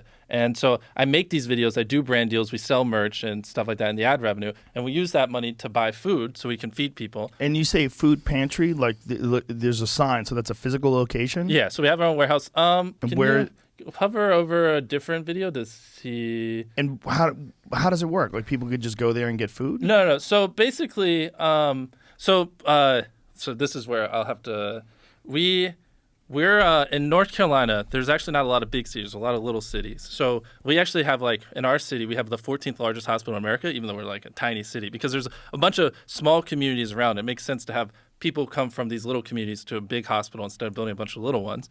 And so we kind of did the same model with our food pantry, where instead of supporting a big city, which most big cities already have food pantries there, there's all these little communities that weren't big enough where people would actually give a fuck or help them, because it just doesn't make sense, a couple thousand people or whatever. So we built a big food pantry in a central location, and we're more of a logistics company. We'll take, like, pick a certain community like Grimesland. Like, every Saturday we'll load up food, we'll go there, and then the people in need will do a food drive and basically give them 3 different boxes of food: a box of dairy products, pantry, and vegetables. And then we come back 2 weeks later and give them food. So basically they can just live off the food we supply them. And we do that to a bunch of little communities. And we just crossed 1 year of operation, and we were able to give away over 1 million meals in our first year. That's fantastic. Oh yeah. So in those boxes, This one was a special episode. Someone gave us 50,000 cookies. Go back, though, so where the boxes were. Back one more. Yeah, right there. So that's what we give to everyone that comes to the food drive completely for free. We've never charged the fucking person a dime for food. That's enough to survive 2 weeks. And it's good, nutritious food. We actually invested in, we got a really nice fridge too, so we can which most food pantries don't have, so we can store a lot of cold goods like vegetables and dairy products, which is why also some of these places, the food pantries went under, and so we come in and we take over for the old food pantries, and people love when we do, because you go from like a box of, I don't want a dumpster on them, but, average stuff to like, now you're getting like fucking milk and dairy and yogurt and also like all these vegetables. They're like, what the fuck? This is free? It's like over $100 worth of food. And so, yeah, it's been great. That's awesome. So how does this work? Like if someone wants to go to the food pantry to get food, You don't go to the food pantry. We do distributions where we go to places in low income places and do distributions. And so you would just come to the distribution and you just sit in your car, pop your trunk, we put food in, you drive off. So you just set up a shop, like a stand on the side of the, like this here? No. So like they're scheduled. We like the communities are notified beforehand. Was that line a bunch of people waiting for food? Yeah, this was a special one we did for Thanksgiving where we gave away 10,000 turkeys for free. That is so awesome, dude. Yeah. Well, this isn't our normal thing, but yeah, it's you go there. It'll be in the church parking lot. Or how do you tell tell these? How do these people find out about? Well, this? that's the thing. Your first food drive, it's not as many people, but word spreads as you do them, and you consistently show up at the same time every second week, and people just come, and eventually hundreds of families come. Look at the line there. That's nuts. Yeah. This one, because it was a bigger thing, we actually bought ads and spread it out and stuff like that. You got people in turkey outfits. Yeah. That's a turkey holocaust right there. Look at all those dead turkeys. I know. Hey, I mean, people ate. Yeah, it's amazing. It's very cool that you did this. It's very cool, and you see these people where you even made a turkey. Yeah. These people that are waiting in line for these turkeys. But this isn't our normal thing. So it's, like I said, it's the distributions we do with the other food. So it's essentially like, I want to grow this channel really big, get it where, it's pulling millions of dollars a month in revenue, and do tons of brand deals and stuff like that, and then just basically use that money to buy food and feed as many people as we can. That's so cool. I love it, man. I just love that you do that. And that turkey thing, when you're out there, like how long does that take to get turkeys to that many people? I mean, that was like a 4 or 5 hour food drive. I mean, we're pretty efficient with the lines and getting through it. Did you run out of turkeys? No, actually, we had 10,000. I don't remember the number, but we had a few thousand left over that we then went to other food pantries and we gave to them to give to their communities. That's so cool. Yeah. And do you have someone who organizes that for you? Like of course. A philanthropy manager or something? So his name's Darren, which also shout out to Darren. He's literally the greatest thing that's ever happened to me. This guy's a fucking lunatic. He won't let me pay him for working on the charity. He's like that in love with helping people. Yeah, and he puts in like 10 hours a day every day. He's a machine. You couldn't stop him if you wanted to. He loves helping people. But that's so cool. So he built it out. So I met him. I kind of stole him from a different nonprofit because I met him and I loved him. I was like, fuck yeah. There's not another person in the world I'd rather have run Beast Philanthropy. And so now, yeah, I mean, it's its own thing. We have people that work in the pantry, logistics people, and stuff like that. Wow. And like, how does one procure 10,000 turkeys? Well, that one, again, this is why the beauty of Beast Philanthropy, that was a sponsored video by Genio, which is a company that sells turkeys. And so we got them to give us 10,000 turkeys plus money to feed people for free and in exchange for shout out in the video. Oh, that's amazing. That's brilliant. Exactly. And so you do all this, you have this food drive, and then, then people know, okay, that this is a regular thing. Exactly. And then it builds The up. Turkey thing isn't. That was a Thanksgiving special. But normally, yeah, exactly. And the more you do it, the more people come. And then we just guesstimate the numbers and average it out and usually bring a little extra just in case more people come this week than others. And he just does that routinely. And right now we're doing that for like 13 communities. And then we're going to build another food pantry and, scale that up and just keep scaling up. Also, I don't want to just do North Carolina. Our next food pantry is going to be in Atlanta and then hopefully get out of America and just keep scaling them up. Wow. So you just keep everything you're doing, you just keep expanding and scaling up. Exactly. Because I'm not trying to make money, so it's easy. That's so unusual. Well, also, that's a charity. So all the money goes back into it. Yeah. Exactly. But it's so unusual that someone is so selfless and then that you have the vision to just, I'm not trying to make money. I'm just trying to grow the company. Yeah. Well, in that particular one, I'd be fucked if I didn't have Darren. He's like, and just a lunatic. And he's literally one of the smartest people I've ever met. And the fact that he has such a philanthropic heart like the dude could probably make like $5-10 million a year working in a normal business, but he dedicates his life to charity. I don't understand it, but I love him. Well, obviously it means something to him. It's important. Yeah. And so this charity that you do with the food bank, like how many employees are involved in that? He would know better because I'm not in the weeds. Because like this is where you have to think about strategically. The most optimal, like, you know, in a perfect world, I could be on the front lines, going to the food drive, getting my food. But the most valuable use of my time is to make videos to generate revenue to buy food, right? So I'm more doing high level things like figuring out what's the next viral stunt for the charity so we can do a brand deal and get a couple $100,000 in and stuff like that. I'm not really in the weeds of like how are we gonna do this food distribution tomorrow or like this shipment's late, so blah blah this. Right. But probably somewhere around a dozen right now because we're only at one warehouse. And you eventually plan on going worldwide? Yeah, exactly. Just scaling it up and it's like by watching those videos, you're essentially feeding people, literally, because all the revenue goes to it. So it's like, I think like we can get to the point, where we're supporting a dozen of these and just keep going bigger and bigger. That's so cool. What other like? I don't know. This is just this is what I do all day. So I just come up with these ideas. No, I didn't come up with. It's just like, I mean, that's something I was passionate about. I'm passionate about YouTube, essentially. But like that's like a parallel thing, right? Like I've already put in the 100,000 hours and obsessed over YouTube. So it's like building a channel that like we leverage to grow our charity like isn't as crazy because like I already know all this stuff. You know what I mean? Like how to go viral and that type of stuff. That's so dope, dude. I just love the vision that you have for this. It's because it's so unusual for a young person to have such a clarity and focus. Yeah, well, pull up MrBeast Gaming. I want to show you some of the other stuff too, because it's like the main channel isn't even all we do.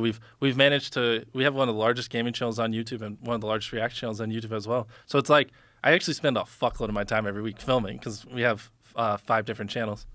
So this is our gaming channel. Just hit videos so you can see them. Like these actually go really viral. And so we basically apply what we do in real life to gaming. Like we invited like 1,000 v 1,000. We invited 1,000 players to fight against another 1,000 players, and the winner gets a bunch of money, or whatever, right? And so these do really well. Actually, we recreated Squid Game in Minecraft as well.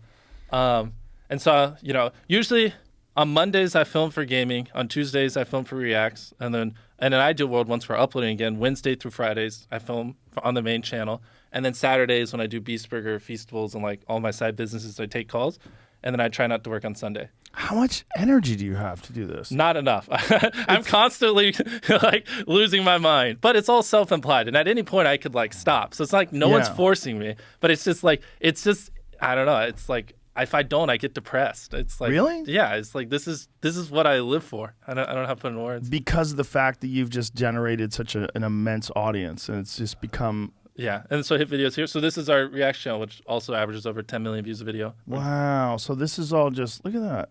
Yep. So this is all just you looking at stuff online. Yeah, whatever we think is interesting. So like, world's unluckiest people. It'll be 8 minutes of us just reacting to people super unlucky, and stuff like that. And that's one of my best friends, Chris. It's actually, I don't know how, but it's really funny when you just put us in a room and just let us roast and react to things. And you do this one day a week? Yes. And so actually this day is also the same day I filmed Philanthropy, if we have a Philanthropy video that week as well. And yeah, it's a lot. It's a lot, and there's no... also, well, the thing too is like, so these channels, like this channel specifically doesn't cost a lot of money to run. So this is like, mostly just pure profit, which is what I ran into is like my main channel, because I kept taking the videos bigger and bigger and bigger. There did get a point where they weren't really profitable. Like I was losing money every video. So I started this other channel so they would make money, so I could lose money on my main channel, if that makes sense. Really? Yeah. So like the gaming channel, like.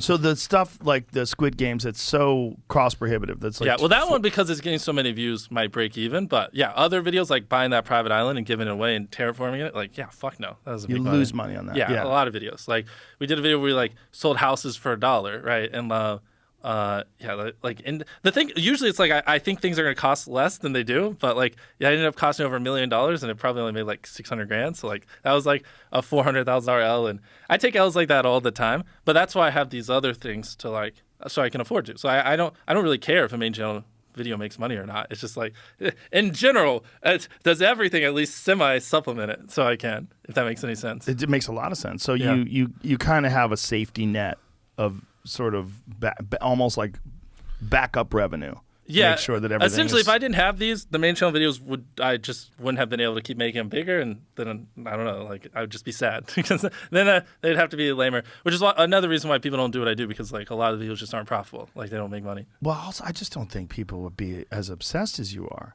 Like you've got a very unique vision with this stuff. It's when I'm talking to you and I recognize the scale of it all, it's massive.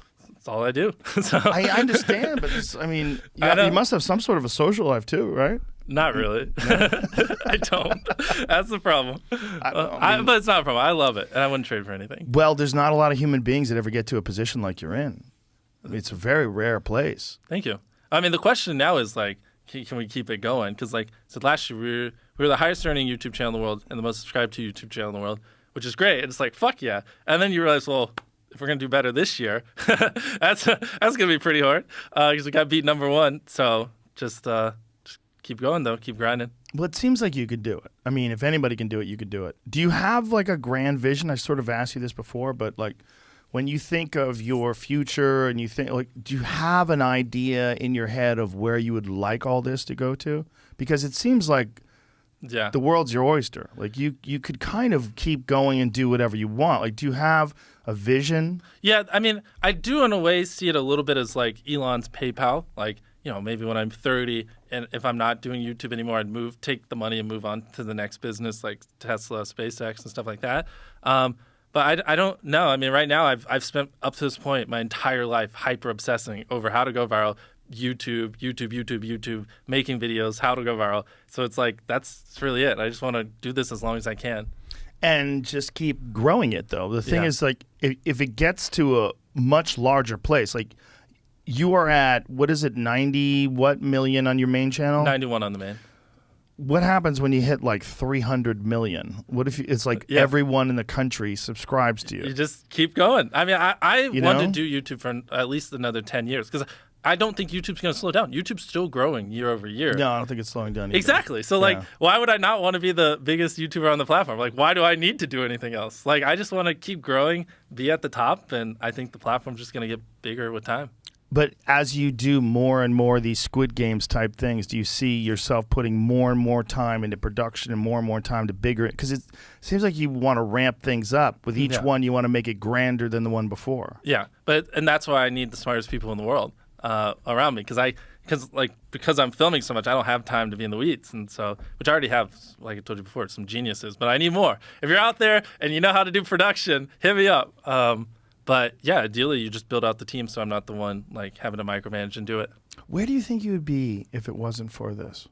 I don't know. I have like a problem. I'm like so obsessed. Like I like devote my life to one thing and that's just all I live for. That's not a problem, man. No, I know, but that's an amazing gift. True, but that's where I don't know what it is. I mean, I could have devoted like that, like laser-like focus, like cocaine-like addiction could have been on painting bowling balls or something fucking dumb.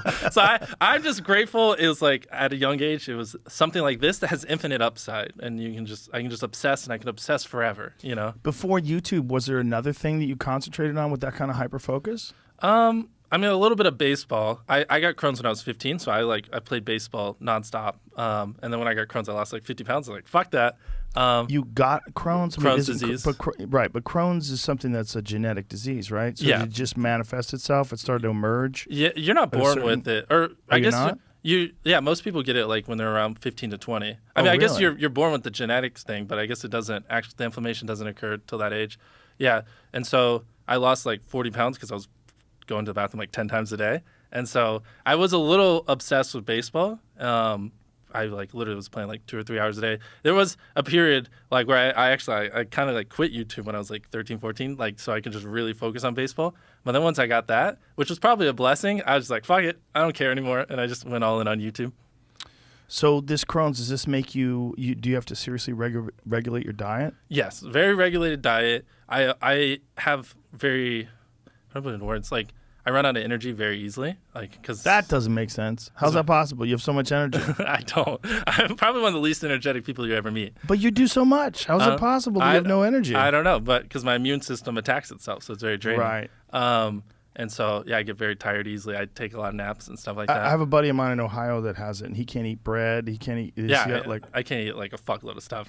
So you can't have one of your own burgers. No, actually, that's fine. It doesn't flare me up. Even when I eat burgers, I usually take off the buns and just eat meat. I don't really like bread that much, anyways. But no, that's fine. And the chocolate bar actually is good on my stomach too, which is why I'm pretty happy with that as well. So what is it that really fucks with you? Weirdly enough, corn for whatever the fucking reason. Corn, just like if I want diarrhea tomorrow, just give me some fucking corn. Really? Yeah. Corn. Anything spicy, anything like overly processed. I'm trying to think. Like, I don't know. What exactly is Crohn's? Like, what is the immune system doing? I'm gonna be honest. I've never fully understood it. It's something about my intestines where, like, the lining of it, like the immune system attacks it, so my intestines are super inflamed, and so if it's not in remission, I basically just can't digest food because it's so inflamed. Food just passes through and you just like shit it out. Oh wow. Yeah, so it's like brutal, which is why when I first got it, I lost like 40 pounds in like a really quick time span. It's often with ulcerative colitis too. Yeah, I think A friend of mine has it. ulcerative really? colitis is a little bit more extreme version of Crohn's. So thankfully, I got a little bit of the dulled down version. But yeah, like sometimes it'll flare up and then I'm just like I'm dead. I just lay in bed all day and I can't really do anything. Is there any medication that you can take that improves it? Yeah, so I'm on what's called Remicade, and so every 8 weeks they just do an IV with a huge bag, which essentially suppresses my immune system. So that's why I get sick very easily, because the answer to my immune system attacking itself is just to fucking nuke my immune system. Oh, Jesus Christ. I know. So it's a little annoying. It's unfortunate. I'm stuck with it. What can you do? And there's no Blows my mind that there's no cure, because I think like you can probably Google it. Millions of people in America, I'm pretty sure, have it. So it's like, and it's pretty fucked up. It's annoying. So I don't understand why there's not a better way to treat it. But are there any sort of dietary remedies that maybe people have tried? I'm sure if I just like dropped everything and just spent my life laser focused, I could probably figure out some way to like 780,000. 780,000 Americans currently have Crohn's. Yeah. Another 900,000 have ulcerative colitis. Wow. Yeah. I don't know. Honestly, I haven't even really thought of it's just one of those things, like I'm so used to it. It's just life. But it seems like you're such a smart guy that dedicates yourself to things and find solutions. Maybe this is something you could maybe focus after on. YouTube, I throw my life at that. Take the money. Have obsess you over it. tried an elimination diet? Yes, exactly. So I don't know why I'm drawing blank. I mean, there's a lot of things that aggravate it. It's like chips, cookies, or things Chips like would that. have corn. Yeah, So you have exactly. probably an allergy maybe even to corn. Yeah, so like I've done it. I know what to eat now, where it's not like my diet isn't causing it, but for whatever reason, sometimes it just flares up. It's weird. Is there, does it say anything, Jamie, about some sort of a dietary solution for Crohn's disease? I've talked to my friend about this. He got it around the same age as you. His name is also Jimmy. Let's go. He, though, went the other way. He has had multiple inches of his colon removed. Yeah. Does he It have went the other bag way. on his side? He did for a while, but he's pretty healthy now. I mean, as far That's as I know, my he's pretty worst healthy now. fear. Is if they remove it, you then have to get the bag, and then you shit in the bag. I know an older guy who has one of those. That's my worst fear. Is to have that. That's fucking gross. It's gross and it's scary. Yeah, but I know people who have gotten it, and they're like when they went from being tired and miserable and all that, and then they get that surgery and they feel like a normal human. It completely changed their life. I mean, they shit in a bag, but at least now they're happy. Yeah, it's like 6 in one, half a dozen the other. Like what's better? I'd rather have shit in a bag and be happy. Well, I know. I Something guess. that I think about a lot, because I could just have the part I have with Crohn's removed, and then I'd be fine too. Yeah, but man, what if you did that and then down the road they I come up know. with some sort of a solution? I know. Because I was wondering if like stem cells or something along those lines. I remember because I've talked to him a long time. I just looked it up. I've seen when CBD was getting big, there was some talks that it could help people, but I just checked and there was a study that said there wasn't anything conclusive Nothing. on that. Just the on CBD, part. Yeah, anything that reduces inflammation. Yep. And so they don't know like what causes it or why a person gets it versus. I could speculate, but I don't know. I don't think he knows. No, I mean, yeah. not that I Does know. exercise help it? Does anything help it? I mean, your just immune system attacks itself is all I Wow. know. Yeah, nothing's ever really. It's like it just feels so random. It's weird. Because I know people who've had it, and like we talked about before, they like the literal only answer that they could have was just to get that part of their body cut out, which is just unfathomable. Yeah. But anyways, such is life. Yeah, my friend's mom died from that. Wow. Yeah, back in the day when they did just used to cut chunks of your body out, and she eventually passed away at a young age. As a mom, she was 35. Oof. Yeah, it's horrible. This is their motto. No colon, colon, Still rolling. But anyways, Wow. yeah, it's life. I mean, I could have cancer. There could be much worse stuff. Well, you have Yeah. a great attitude. Yeah. Now, when you look back at all the stuff that you've done, and the fact that you've done all this while you're dealing with an autoimmune disease, that's a giant inspiration to other people that are struggling. Thank you. Really is. I mean, yeah, if you have an autoimmune disease, like, just fucking push through it. I mean, that's what I did, and it worked. Well, you have a very happy attitude. I mean, obviously you've been wildly successful in your young life, but you have a happy attitude towards things, and I think that also is very inspirational to people. Yeah.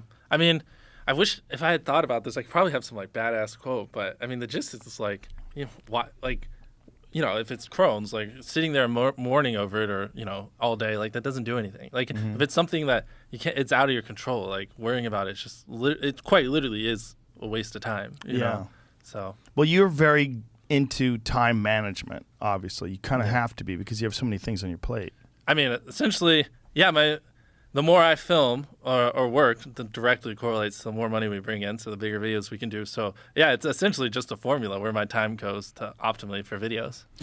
Do you have a lot of guys coming to you for advice? Like, yes. Hey, I want to be like MrBeast? Actually, here, can you pull up my Twitter? I have something cool I want to show them. I mentor YouTubers a lot. You'll probably find this cool. One of the people I've been mentoring recently, he was doing $24,000 a month, and then he recently had a $400,000 a month. On YouTube. Yeah. Wow. Yeah. So I tweeted out the before and after of his revenue. And so, yeah, just click on that left image. So this was before I started mentoring him. He was doing 4.6 million views a month, 24 grand. And then probably like 7-8 months into it, we got him up to 45 million views, and he had a $400,000 a month.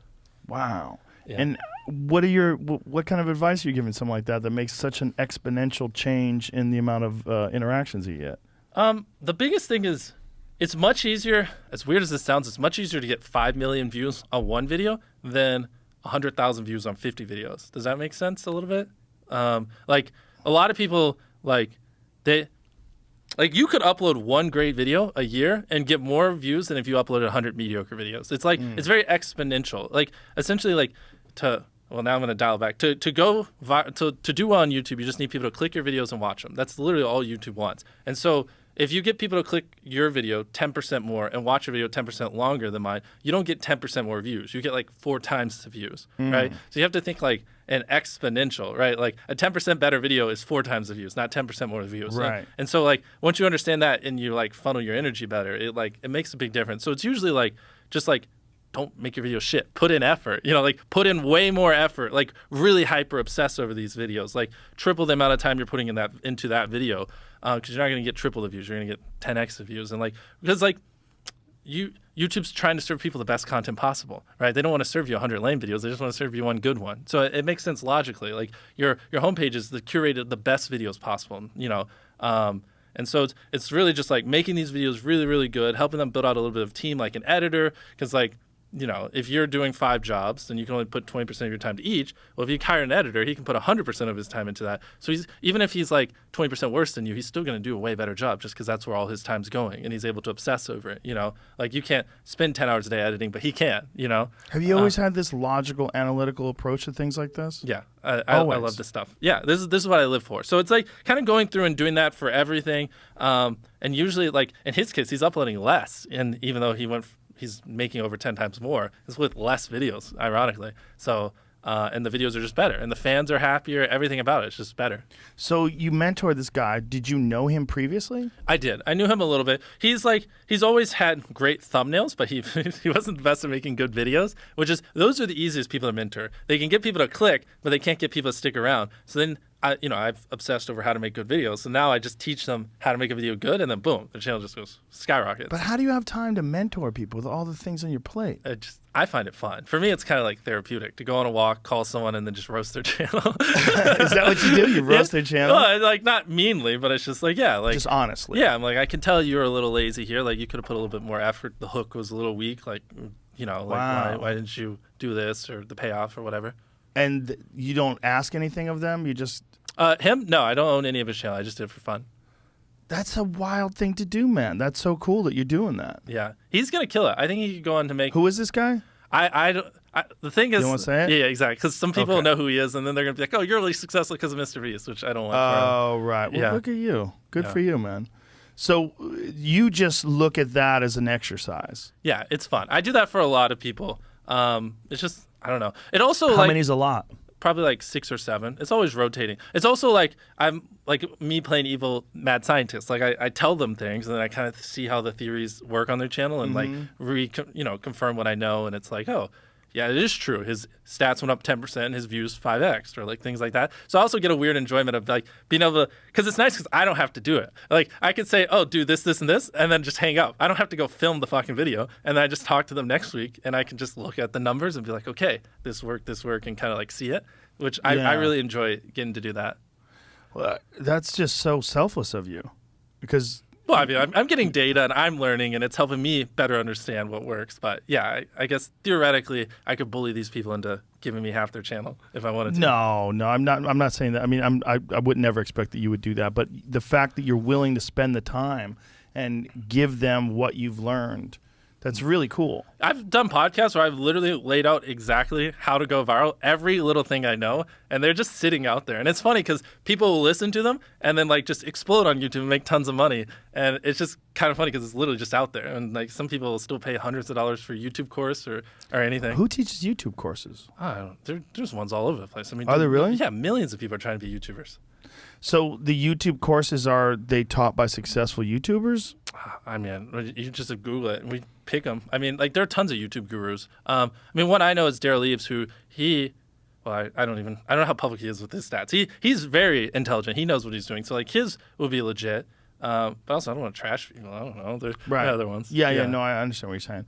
So, like, you just get a satisfaction out of watching people improve and grow, and knowing that you do really have a very comprehensive understanding of how this business works. Yeah, exactly. And I'm just so fucking obsessed with this shit. I can't stop talking about it. Like Wow. in an ideal world, I probably wouldn't tell everyone every fucking thing I know about going viral all the time. But it's just like that's me. That's literally all I've ever done. It's like if you did the same thing every day for 10 years, like how do you talk about anything else? You know? But it's just amazing that it's still an obsession of yours. Like, even though you're number one, even though you just keep being more and more wildly successful, Yeah. it seems like, if I'm guessing, you're more obsessed now than ever. Yeah, if you took it away from me, I don't know what I would do. I love YouTube more than anything. Like you get the unlimited upside money wise, influence wise, power wise, whatever sick thing you're chasing. Like with YouTube, you can get it all. You know what I mean? It's like I can't think of a more fulfilling job, and I'm completely in control, and I can do whatever the fuck I want. You know? Those are all positives for sure. Yeah. But it's so unusual for someone to find a thing. Like, for a lot of people that I know, and even people that like deep into their 30s, they don't know what they want to do. They don't have a thing, and they, for whatever reason, they don't connect to a thing that gets their juices flowing, that gets their engine running. It's the saddest thing in life. It's the saddest thing in life. Yeah. Because if you can find a thing that's an obsession that you can make your occupation. Yep. I don't know who said that once. Steve but Jobs. What did he say? Wasn't it if you can find what you love, there's no greater thing or something like that? Well, it's like you'll never work a day in your life. I think it's an that older one. quote than that. Search Steve Jobs if you find what you love, just in the background. Yeah. That really is one of the keys to a happy existence, because I have so many people that I know that don't like what they do. So Yeah. many people that I know. And they do it, and maybe some of them are really successful at it, but they don't like it. Yeah, when the way you get that exponential growth is to obsess over things for decades, not years. And so, like, since they don't truly love what they do, they never get that, like, crazy success. So for you, when you release a thing like the Squid Games video, you just get a wild rush of excitement? Gosh. Yeah, especially that video, you're on, like, fucking cloud 9 for usually about a day. You're just, like, punching the air. I can't sleep. I'm excited just because that was so big. A normal video, not as much. I'm so numb to it. I've done it thousands of times now. But yeah, that video, like, I'm calling everyone. I'm like, what'd you think? Because that was our first time ever using CG in a video too. So I was just like, did you think this was cringe? What'd you think? And most people were stroking me off and telling me it was good, and so that felt great. Yeah, that was good. Probably one of the few like actual like days where I was like genuinely happy. Now, are you happy because what makes you more happy? Like numbers, the grand scale of things, just seeing your vision Kind of come to all fruition. of it. Yeah, the vision, seeing people recognize the work we put in. Like, because some videos we put a fuckload of work in, and Well, that one clearly. Yeah, exactly. So that one they see. But other times, sometimes I have a lot of really critical people around me, which I want. I don't want yes men that just tell me everything's good. Like sometimes I'll pour my heart and soul in a video, and then I'll get a call right after I upload, and someone just like. One of my friends, it was like a bounty hunter video, and I thought it was like one of our best videos, and he's just like, honestly, I think this video is a little lazy. And he's like, here's 10 things you could have done better. And I agreed with like 4 of them. But like, I remember like that made my heart sink. I was like, fuck this guy. Fuck him. Fuck. And I was like, no, like this is what you want. You want honest feedback. And I was like, this is good. You really do want honest feedback. Exactly. And when it hurts, it's probably better. Exactly. So you got to check yourself and realize, this makes you better. So I have a lot of people like that. And Squid Game was one of those videos where like none of them were like saying negative. They were saying positive. And that to me was what felt the best, because these are like the most critical motherfuckers ever. And they were just like, this is good. And they didn't say anything bad. I saw the bounty hunter video. That was one of the first ones my daughter introduced me to. Mm-hmm. So what about the bounty hunter video do you think could have been better? Which he said, which I agree, that the beginning felt a little fake when I like threw the knife and they were tied up. The rope wasn't as visible. We were on an island for that. I don't know why everything's on fucking islands, but we didn't have like the best like realistic looking rope, so it looked a little kiddie. And then so I agree with that. We could have made it look a little more real. And then he had like certain parts were a little stretched out and could have been a little quicker. And then also he was like, this is something I suck at, because like with YouTube you're trying to hook people and keep them engaged, especially when you're in the tens of millions of views. But part of the problem of moving so quick is sometimes you don't get as much depth in the person, because like depth can be portrayed as boring. So it's a constant balancing act of like depth, but also keep moving quickly. And so he's like, there wasn't much depth with the bounty hunter. I don't really know. Like he's like, I don't even fucking know his name. And I agree. It's like, but it's hard. In an ideal world, but again, it's not scripted. But in an ideal world, while he's doing action, because action's interesting, he gives depth. Like if you're just driving and you're telling a life story, that's fucking boring. But if you're running after me and somehow, I don't know if this makes sense, maybe life story is not the right thing, and you tell it, then while action's going on, now it's interesting and I can kind of include it. Does that make sense? It does make sense. Yeah. So that's really interesting, because what you were trying to do was you had an accomplishment. You're trying to get the bounty hunter to chase you guys and all that jazz. Mm-hmm. But you're even post-production or post-publication, you're still looking at ways you could have added more entertainment to it. Of course. Hooked people deeper, made it more complete. Well, I mean, we're not looking at also how we could. We're trying to figure, because that's not scripted. Like that is just a bounty hunter. We didn't tell him what to say, so also we're trying to make a story out of him chasing me. Right. And those videos are the most fucking stressful videos on the planet, because we're setting that stuff up for forever. And at any point, if he catches me, the video's over, and everything else past that point was just for nothing. And so, how long did it take for him to catch you? That one was probably like 10 hours, 11 hours. Wow. Yeah, but it's like there's no room for error, right? You fuck up at any point, and because I can't just be super far away. Then there's no tension, and it's a boring video. Right. I have to be close. There has to be a possibility at all time that he could catch me, or it's a boring video. And so that means like at any point, like the video could fuck up, and then we just fucking everything's to shit. All that work, all that effort is just out the fucking window. He catches me. I give him the $100,000. The video's over. It's not fake. So what would you do with that? Would you just try again and have another bounty hunter? Yeah, probably. I'd just eat the $100,000. But like renting all this stuff, I mean, it would probably be like $250,000 L, because just everything's so expensive. Right. And then we'd probably just do it again next week. Yeah, with a different one. How do you pick a bounty hunter? Just casting person. I know that's where a lot of them weren't the most entertaining, and it's not like they're like hitmen. They're like bounty hunters that would like people who bail on bail and they go bounty hunt and stuff like that. I know they went through quite a few to like find one that actually had a little bit of a personality, because I don't want someone like super hardcore serious. Right. Yeah. So over the years, you've kind of perfected your method of creating these tasks and these games that you play. I mean, they're all different, though. Yeah. That's the thing. Like, that video is completely different than the video where we put 50 people in a circle, which is different than where people competed for an island, Right, which is why, like, a production company would have a problem with it, because it's not a formula that you could just recreate. Exactly. That's why I'm still not consistently uploading, because then you have shit like the Antarctica thing happen or this thing happen. Like, you just don't know. How often do you upload to the main channel? Right now, around twice a month. Well, actually, right now, once, because Antarctica fell through, so... But ideally, we're going to get back up to starting this month twice. And then as we build out the other teams, hopefully by the end of the year, we're doing every single week. That's what I want in an ideal world, every week. One a week. Yeah, of course. Wow. Well, actually, in an optimal world, speaking purely analytically, if I'm putting that brain on, I would be uploading twice a week. I would upload every Thursday and Saturday. That's what would be optimal, which is where I inevitably do want to get to. But I mean, then I'm spending like ungodly amounts of money, ungodly amounts of people. I mean, I'm going to also be filming probably like 90% of my waking hours. It would be like crazy, or working hours, which is why I eventually want to ramp up to. Because like I said, I don't spend most of my time filming. I spend most of my time working on videos. But in an ideal world, I spend most of my working hours filming because that's the only thing in the world I can do and no one else can. You know? Right. Do you anticipate, like, how hard would it be to hand over the reins, the creative reins, to other people, that which I'm would always allow gonna you to get film? I'm always going to have the final say and be pitched. But Yeah. like you can always narrow it down where, you know, the pitching takes less and less. But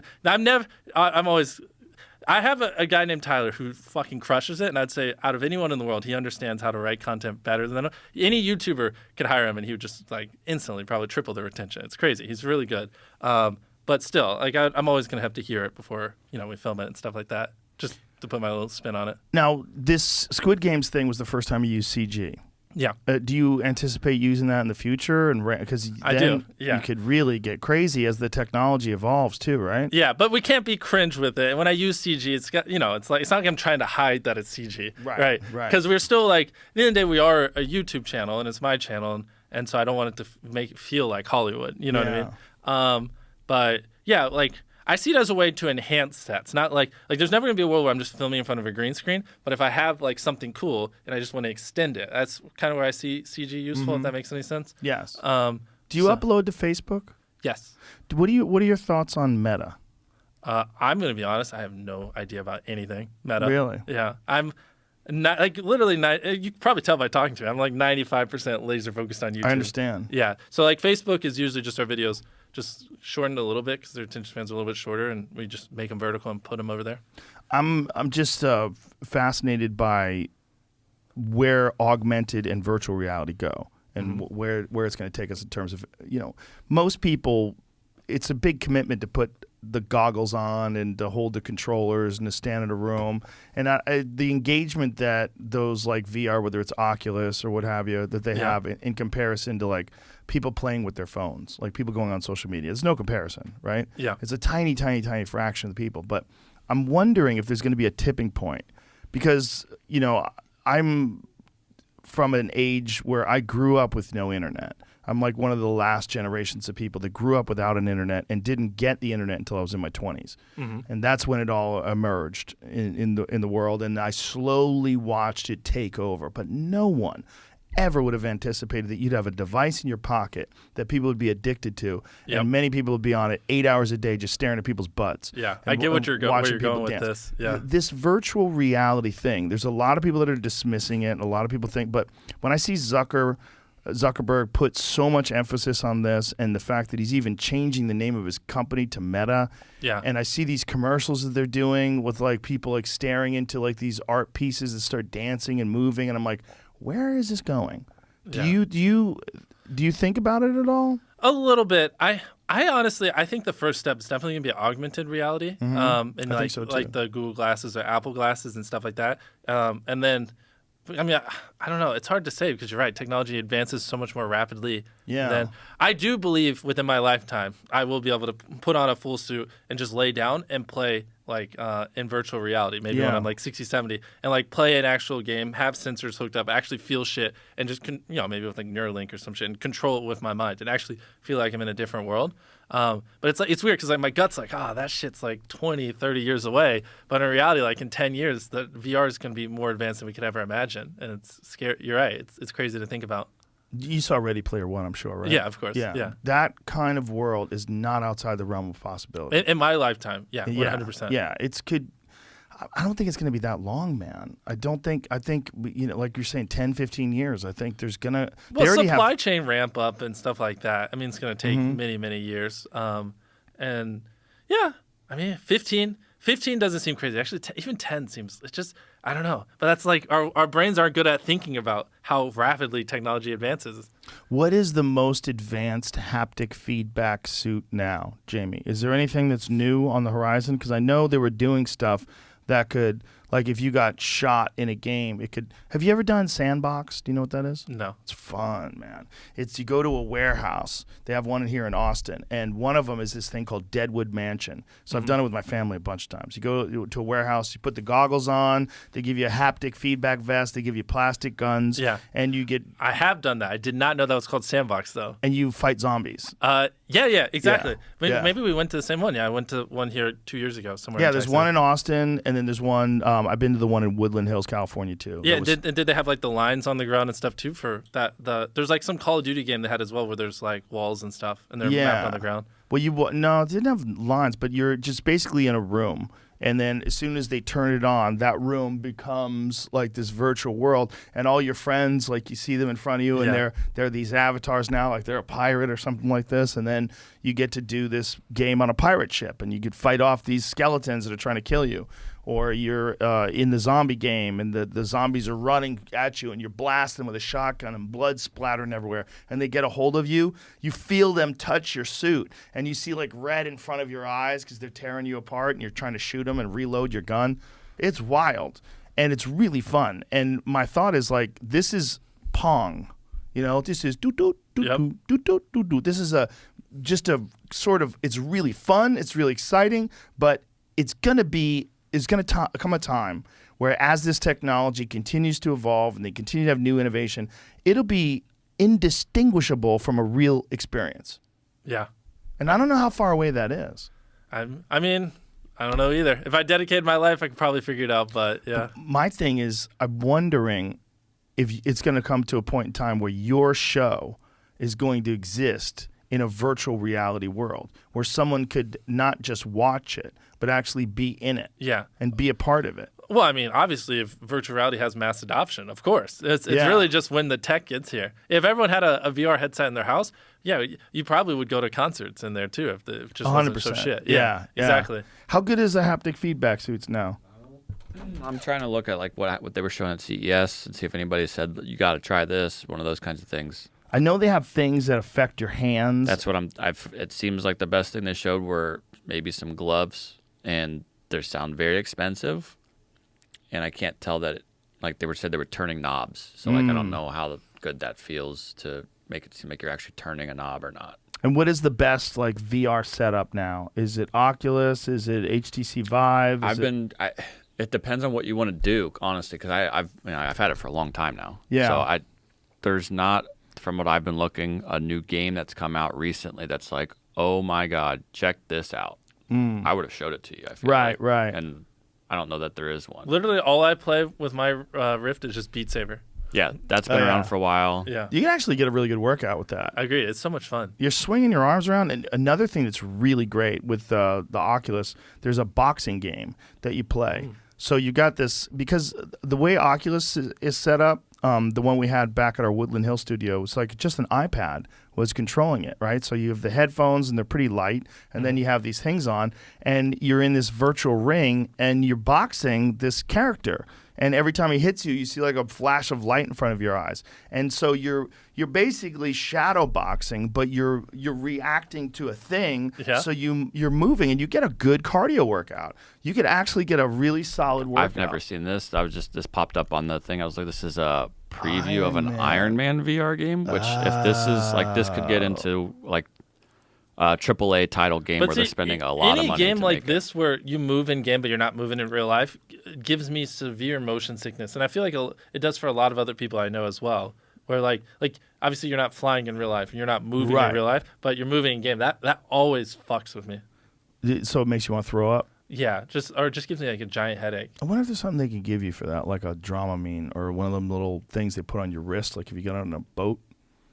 You know? Yeah. I know you didn't get into Ready Player 2, but that is part of what happens in the fictionalized world where the thing got too real because they've upgraded it. If you spend more than 12 hours in it, your brain starts disconnecting and you can die. That makes sense. They worked that into the physical. I'm sure Zuck's taking that into account. Maybe. We'll See. be fine. Well, that's probably going to be where they come up with a human brain interface. You know, the human brain interface question. It's like, how much time have you spent looking at what Elon said about Neuralink? Outside of your podcast, nothing. It's It's very complicated because the first steps about it are really undeniably important because the first steps about it are reconnecting people's spinal cords. The first way that it's going to be implemented is with people that have like severe spinal cord injuries. Yeah. So someone who has an injury like that, they'll be able to do something where this implant interfaces with the brain and somehow or another can control the nerves or activate parts of the body. I'm not exactly sure how it's done, but it's going to allow people that are paralyzed to walk. It's crazy. Yeah, so it's which is an undeniably amazing thing. Yeah, like, there's no fucking ethical wild. questions about that. The ethical questions arise when you realize that you're going to be putting this quarter-size hole in someone's head, and then you're going to put wires into their brain, and it's going to change the way human beings interface with information. Yeah. He said it's basically going to increase. This is his words.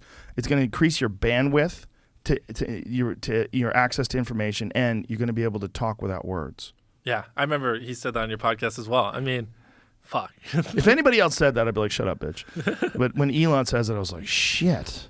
He probably, I mean, he's not saying that wildly. He's probably got a plan, Yeah. you know, for coming up See, with now something. you're making me wish I was more educated in this because that's so fascinating. There's so Yeah. much cool shit going on, like VR, that it's just fuck. There's so much cool shit, and my feeling is the way the internet sort of just changed life. If you go back to pre-internet versus post-internet, there's a lot of problems that people have with the internet, right? There's cyberbullying. There's a lot of people that are disconnected. A lot of kids, in particular, have a real problem with social media, FOMO, and just with people bullying them and them comparing their lives to other people. With girls in particular, there's a lot of like serious psychological issues that have come with social media. But it came out of nowhere, man. I mean, we're talking about like the real implementation of social media, or mass scale, where it started affecting people's lives as early 2000s. And now here we are. Maybe like 2010. Really it was phones. It was Yeah. so iPhone 2007, right? Yeah. So that's really Which when took years to ramp up. Yeah. Like maybe even 2010's a little early. Because I agree. It's like, it's not like we've had 100 years to study how this shit affects us. It's Exactly. Like, it's all very recent. Yeah. And it changed lives so quickly. It went from, 1990, almost no one had a cell phone, to 2020, everyone has a cell phone. Yeah. To what is it 20 years from now? What is it 30 years from now? I mean, when does this new technology get implemented and completely change the way human beings communicate with each other? I don't think it's going to be that far away, man. I think once it gets going, the problem is, and the way Elon was explaining it, you're going to have such a competitive advantage if you have this chip, if you have this Neuralink, you have this setup. Yeah, you could just get an infinite loan out to get it put in. Well, not just that, but we've always had this problem where the rich get richer and the poor get poorer. Like, what happens, from the haves and the have-nots? Once the haves have a fucking Neuralink, and now they have literally like an infinity pill that they're taking that gets, what is that movie with Bradley Cooper? Limitless. They got a limitless pill they're taking. And then out of nowhere, they have incredible access to information. Imagine literally learning everything I know, everything I've spent my whole life studying, just downloading your brain in a second. Yeah. And what if it gives you in energy too? Because you think about what are people taking when they're taking stimulants like Adderall? Well, they're taking something that stimulates their brain. I mean, it stimulates your central nervous system, but it gives your brain more information, more energy rather. But if you could do that electronically, where you're not juicing yourself up with amphetamines, but instead you're enhancing all the capabilities of your entire neural network. Yeah. It's crazy. Bro, we're gonna be robots. We're gonna be cyber people. I don't know in our lives, but I think so. Yeah? Yeah, I think so. I think it's gonna happen quick. I think this is the big fear is AI, right? What people are worried about is a sentient artificial intelligence that's far superior to ours that realizes that we're not just outdated, but we're kind of dangerous and we ruin the environment and just decides to get rid of us and take over as the new life form. You accidentally write something that's like, help us solve climate change. And it's like, the solution is just kill the humans. Well, Marshall McLuhan wrote about this in the 1960s. He said, human beings are the sex organs of the machine world. Sex organs of the machine world. Elaborate on that? Well, we make the machines. The machines need us to make them. We are how they replicate. So once the human being creates a machine that's better than it, why would the machine keep it around? If they create an artificial life form that can make better we're incredibly advanced compared to most of the creatures on this planet. But compared to what's possible, I mean, godlike powers, infinite powers are possible if you just scale up from what we can do now with nuclear power and video and 5G that you could send to Australia in a second. It's wild shit you can do right now. Imagine how far that keeps going and where it's going to go. Well, if it eventually goes to an artificial creature, an artificial being that someone constructs, and it's not biologically based at all, so it doesn't have any of the pitfalls that we have in terms of our reliance on emotions and fear and our desire to breed and ego and all these different weird things that people disease, have. None of those. Has zero of those things. Will be obsolete. I mean, in a hypothetical world, I agree. But the hypothetical world is being worked on right now by the smartest fucking people in the world. That's why it's sketchy. See, and that's where I'd rather just live in my own little bubble, just do my own little thing. You figured that out with them. You guys handle it. Just make sure I don't get killed by this AI. And I'll be over here. I'll make YouTube videos. I'll do my thing. I'll feed people. Listen, I'm not figuring out shit. I'm just talking. I'm just talking, and I get to talk to smart people. But the thing that I'm worried is it's going to sneak up on us. And I think one of the ways that we avoid artificial intelligence, I mean, if you look at like the possible pitfalls, like how does this play out? One of the ways we avoid being obsolete is we integrate. And that's what I think Neuralink is. I mean, I think Neuralink is a no-brainer at some point, or something like that. Because right now your rate of learning is just as fast as you can read. I mean, it just makes sense to be able to download information if that is possible. Like, if that is something that can physically happen, then it's obviously going to happen eventually because it's a no-brainer. Yeah, I had Coleman Hughes on the podcast, and he disagrees. He thinks it's going to be so much more difficult to sort of replicate the human mind because there's so little we know of the human mind. But one of the things that I don't know if I've said this to him, I forgot to say it to him, but my position on that has always been we don't have to replicate the human mind. We just have to replicate its ability. Like the idea that you have to replicate the human mind, well, you have to understand the human mind and, just the neurons and all the cells working together and the human neurochemistry and the neurotransmitters. There's so much shit going on in the brain constantly. It's an intensely complex process, but they don't have to recreate that. Just make a new thing rather that does what the brain does but does it better. And we've essentially started doing that with artificial intelligence computers. I mean, look what we've done with chess, right? It used to be they thought the one thing that shows that human beings are more intelligent than computers is the computers can't beat them at chess. Yeah. Well, now they beat people at chess quick. Not only do they beat people at chess, now computers get creative and they come up with their own moves. What do you mean own moves? Their own moves. They come up with their own openings. Like computers come up with different patterns of playing chess that haven't been established by grandmasters. And not just chess. It might be actually Go that I'm thinking of, which Go is apparently much more complex than chess. I remember the AlphaGo documentary. Yeah. Yeah. And so these computers... Here it is. DeepMind's AI is helping to rewrite the rules of chess. DeepMind's researchers are letting AlphaZero play with different rules to find out how to improve the game. They're creative, at least in the context of the game of chess. Yeah. Look, that didn't used to be the case 10 years ago, 30 years ago. They're getting better at thinking. Like, how long? Did you see Ex Machina?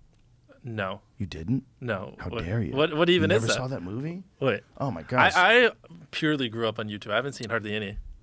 That's wild. It's incredible what you can accomplish, like singular focus. I said something to him earlier. He's like, is that on YouTube? I was like, no, it's popular. I mean, that's how you get successful at a young age. You just obsess and cut everything else out. I'm not doubting that. Yeah, but you would love Ex Machina. It's a fucking amazing movie. It's one of my top 10 favorite movies of all time. And it's a movie about this guy who's a super genius, the guy on the far right. He's been in Star Wars. And what's that dude's name, Jamie?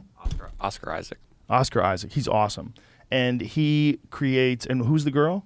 I don't remember her name off the top of my head. Well, let's give her some props, find out who it is. But anyway, it's an amazing movie. It's one of my top 10 all-time favorite movies. Someone listening to this text me to watch it. That Oscar guy Alicia is Vikander. Alicia Vikander, Oscar Isaac, and then Dom Hanal Gleason is the computer coder that this guy hires. So Oscar, the Nathan guy, is this like super genius who lives in this very remote location, and he's been secretly working on a advanced, super complex version of artificial life. And he has literal artificial humans in this compound that you realize are human, or you realize are not human along the way. And Gotcha. one that he has this guy do. You know what the Turing test is? No. The Turing test is a test that was created by this guy. Is it Arthur Turing? Alan Turing. Alan Turing was a guy who he devised a test to find out. The idea was if you could interact with a computer and not know that it's a computer, then it would pass this test. If you could interact with something and it would behave and think and communicate like a human being. Yeah. And so he was kind of brought on, the computer coder, to interact with this woman who was clearly a robot. But she was so seductive and beautiful, and the way she communicated was so enticing that it was essentially passing the Turing test, even though he knew it was. And Alan Turing, which is really crazy, Alan Turing existed. He was born in a barbaric time, and I believe he lived in the UK, and he was gay, and he was tried and prosecuted for being gay, and they made him take drugs that I think they made him take like a chemical circumcision drug. Not circumcision, castration drug, a chemical castration drug that killed his libido, and he wound up committing suicide. So one of the leading fathers in concepts of artificial intelligence was killed by the stupidity and ignorance of human beings, which is really wild. In 1952, he's convicted of gross indecency with another man and was forced to undergo so-called organotherapy, chemical castration. It's crazy that wasn't even 100 years ago. No, man. Wow. 1952. 2 years later, he killed himself with cyanide at just 41 years old. Alan Turing was driven to a terrible despair and early death by the nation he'd done so much to save. It's an amazing story. And it's so heartbreaking because it shows you like the stupidity and the ignorance and the prejudice of human beings destroying a guy who had this vision to understand like what possibly can be coming down the line in terms of artificial life. Yeah. And if he was 40 then, I mean, he would have lived to like 2000. He would have seen some wild shit. Yeah, exactly. I imagine what he would have came up with once computers actually fucking worked. Yeah, exactly. Yeah, I mean, who knows how much we would have advanced his ideas and concepts. But yeah, with all that stuff, I wish I had more value to add. But it's like, honestly, this is like a lot of what you just said. Probably like the first time I've ever thought of half that shit. Really? Yeah. I don't really spend too much time thinking about futuristic stuff. I'm usually just. But you work in computers. You work on computers. Yeah, your shit gets uploaded to computers. Yeah, but I work in content, right, and that type of stuff. Yeah. So it's interesting. You're definitely like getting my gears turning. I wish I had more value to add. Oh, but you're great, man. Stop. Ex Machina, though. You must see it. Yeah. You must see it. I'm going to watch it. You have to. I mean, you don't have to. Do whatever the fuck you want. I mean, Tell me to fuck myself. seeing how hard you vouched for it, I kind of have to watch it. I've watched it like 4 or 5 times, at least. I love it. Yeah. Do you watch films? Do you watch any films? No. When was the last time you saw a movie? Well, I watched the Spider-Man No Way Home because I was culture. Oh. But but that just came out on Apple, didn't it? Isn't it available now on Apple TV? My 11-year-old that's obsessed with you is also obsessed with Spider-Man. Yeah, everyone is at the moment. Tom Holland's crushing it. But like growing up, like I was like, since YouTube's what I do, I should consume YouTube. So if I consumed like movies or other stuff, I always kind of saw it as a waste of time unless it was culture. So then it would make sense to watch it. Like it makes sense to watch Spider-Man, so I know what's going on in the world. Yeah. But for the most part, like for me, what's optimal is to just watch a bunch of YouTube, so then I better understand what's trending and how to make better videos and pacing and stuff like that. So you're constant YouTube. Yeah, I'm not as much anymore, but when I was growing up, hardcore, I would call it like an information diet. Like I would only watch YouTube, so I was constantly just ingesting like how to make better videos. That was your isolation diet, right? Yeah. So diet. yeah. So when you talk about Spider-Man, you can't not talk about the Into the Spider-Verse. Have you seen that one, the animated one? No. I've really only seen the newest one because it was so huge. The best one is Into the Spider-Verse. Okay. Don't you think, Jamie? Yeah, well, I've That one's the shit. But I haven't seen this one either, and I've heard they could win Oscars and whatnot. Which the other one did win an Oscar, but like they're talking like this was such a good movie. There wasn't a lot of movies that came out there. The newest one, yeah, crushed it. It was phenomenal, and I didn't even watch the old Spider-Mans, and I feel like I understood everything. Well, I hope it wins an Oscar. I think this, from what I even heard, this is almost like a real action version of that animated one. Like there's verses that combine, and I don't know how visually comparable it was. I don't think it's in 3D like the other one was. Well, the Into the Spider-Verse, the fact that it's animated, you could just do so much more with animation because you can get away with stuff. Yeah. It doesn't have to be realistic. Or it also doesn't have to. You don't have to have stunt people or CGI. Like it's all animated. And I feel like animation does a better job at portraying emotion, like with I don't even know how to put it in words, but with like movements and stuff like that. Because you're right, it doesn't have to be so just like realistic. Yeah, I'm kind of amazed that they don't have more feature-length animated movies. What is it? One Well, coming out also for this. When is There's that a sequel coming out? Probably this year, later this year. Does it probably say? Summer. Oh, wow. It says October 7th. October. Oh, all right. Nice. But that's probably more an American thing because like anime is exploding here. Right. So I am surprised it hasn't seeped over more into just like the culture of what we consume here. Yeah, it's exploding on YouTube too. I mean, it's like there's so much anime content on YouTube. Yeah. What is happening? How's that happening? Because that's another thing my kid's into. Yeah. I mean, I love anime because the stories are so weird that it inspires me. I feel like it's actually a really good way to like develop creatively. Like Death Note. Have you ever heard of that? It's one of the biggest animes. Yeah. This story is about a book that fell from the sky, and you can write any name in it, and they die. I watched that movie. Yeah. Well, the anime is obviously better. Anyone who the movie's good though. Well, the anime, if you'd like that, you'd like the anime. It's 30 times better. Anyone who's seen the anime like is just shaking in their boots because it's like a common thing. Everyone hates the fucking movie. What? Yeah. Go to the movie, Jamie, because the movie was good. These anime dorks need to get out of the fucking house. I mean, you should try watch a couple episodes of the anime and see. It's like the pacing in the anime. It's one of my favorite shows. Is really good and just I don't know. I feel like it just moves so much better. The movie kind of made me cringe at a few parts. Really? Yeah. I mean, it was silly, but it was. That's the thing. It was a little bit more silly, whereas like the anime is like very serious and it really gets you because they essentially condense dozens of episodes down to a 2-hour movie. Right. And what's his name? William. The fuck's his name is the voice of it, the voice of the demon. Willem Dafoe. That's right. Yeah, he's in it. He's the voice of the demon. He's the guy that shows up when the dude starts putting names in the book and has people killed. The dude meets him in a laboratory. There he is. It's a cool looking demon. Does it show it? Or did you skip ahead? Yeah, there's a trailer. They might not show it. Yeah, no, they show it. They'll show it a little bit. But I thought it was fun. Yeah, right there. Yeah. But the point is like this, the show is just something so different that you don't find here, right? At least when I grew up and I was watching a little bit of TV, it felt like it was just all like crime scene shows and like different variations, and it's like or like game shows. It's all like the same tried and true shit. Whereas like that's what I love about anime. It's just like you get stuff like that. Like you'll never ever find anything like that over here. And I don't know. For me, like that extra creativity is so much more entertaining. It is weird though. Like I wonder what is it about Japanese culture where they tapped into that, and it's obviously very exciting to kids. Yeah, or to people of all ages. To be honest, I mean, I don't know mass data, but even the people I see, like everyone recently, even like a lot of YouTubers talking about to their audience, like anime is exploding. Like, it's very graphic too, man. My kid, we were on vacation. And I always give her a hard time. I was like, which one are you watching now? And she's like, this one's called Demon Slayer. And she tries to explain to me, like, did you ever watch Demon Slayer? A little bit. I'm still working on it.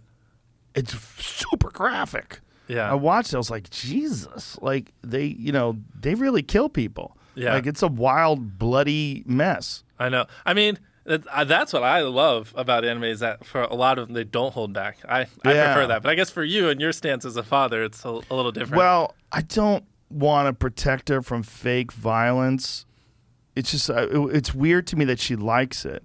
It's weird. It's when you have children. One of the weird things is like what disturbs them and what doesn't, and why. Like what freaks them out, what doesn't freak them out, and what freaks her out, or it used to freak her out, is like realistic depictions of horror. You know, I feel like honestly, I'm the same way. Yeah. No, I mean, what you're saying that's not normal? No, I think it is. Yeah. Okay, yeah. But anime, because it's not realistic, because it's clearly a cartoon. Yeah. Seems to be. Oh, it's like Who Killed Kenny? Like, you bastard. You know, like when South Park, when Kenny would die every. Do you don't know fucking Kenny in South Park? Well, I mean, I've heard the name Kenny. I've never watched South Park. Oh no. Oh, Jane. Oh no. What is happening here? Are we falling in an down a hole. alternative universe? What planet are you What from? multiverse did You're we just talking fall to in? a YouTube baby, a guy. What? I saw South Park as a waste of time growing up. He is younger than South Park, I do believe. Well, South Park's current. I know, but I mean, just the It's still amazing right now. So you've never seen the South Park movie? I've never watched South Park. Oh my God! You never seen when But you're a Saddam comedian, Hussein so I and feel Satan- like that's more relevant in your world. I guess so. I mean, before I was a comedian, I loved comedy. You don't love like? Did you ever see Team America: World Police? Nope. Jesus Christ! You know, and you're not. But basically, this is partly why I didn't have any friends growing up. I'm serious. Like You just YouTubed out. Yeah, no, that's the problem. Like that, legit, what you're experiencing. That's how I felt every day about every little thing throughout my teenage life, and that's why like I felt like I was a fucking freak because I was like I just like YouTube. Listen, man, I get it. No, but like now I'm confident. I don't give a fuck. Like I find it funny, but like that's what's interesting because when I was at a younger age, I didn't. It confused me, and I felt like a weirdo. And I say that for people who are hyper obsessed listening, so that because there are people listening to this who are probably a little bit younger that are hyper obsessed over certain things and probably feel like that. And I just surround myself with YouTubers and people that care about YouTube, so I don't have that problem. You know what I mean? Yeah. But you just got to find those people that have those same obsessions. You know what I mean? No, listen, it's obviously paid off in a huge way for you. I'm not in any way criticizing. No, I get it. I don't think I just you're think it's so criticizing. unusual. And I just like bringing that up for people to hear because, like, I'm serious. That was like one of the just the things I just couldn't figure out growing up. I just couldn't find anyone that I related to, and I was miserable, so fucking miserable. And so, anyways, But it paid off. It did, and that's why See, I like saying that. But that's the thing. It's like, and this was a thing that gets covered in Outliers and it gets covered in when a lot of people try to study hyperachievers. Like, what is it about these people that makes them so successful? And with you, it's clearly this singular dedication to content creation. Exactly. To the point where you don't even fucking watch South Park. Yep. Crazy. Where you give up everything, even if it means you don't fit in. Yeah. Yeah, Which is what you have to do. But it doesn't seem like it's a sacrifice for you. That's No. the beauty of it. The beauty of your story is that there's obviously discipline and obviously you work hard, but it's love. It's a passion. You're clearly obsessed with this. Still, all these years in, top of the food chain, you're still guns blazing and constantly trying to add more to what you're doing. Thank you. It's pretty dope, dude. I agree. I'm grateful, like genuinely just grateful that I found what I loved. And it's like, it's not like a broken record, but I mean, that's the type of shit they should teach in school. Like you should have classes helping you find what you love. Cause like once you find what you love, you don't have to tell someone to like study. You don't have to force someone to do it. They just do it. Cause it's like built in you. It's part of who you are. I couldn't agree more. But the problem is, like we were talking about earlier, that you have these underpaid teachers who are not really engaged with what they're teaching. They're just kind of spitting it out in this large class. They're not connecting But to the even students. then, like what we're talking about here isn't even just supported in the curriculum. You know? Right.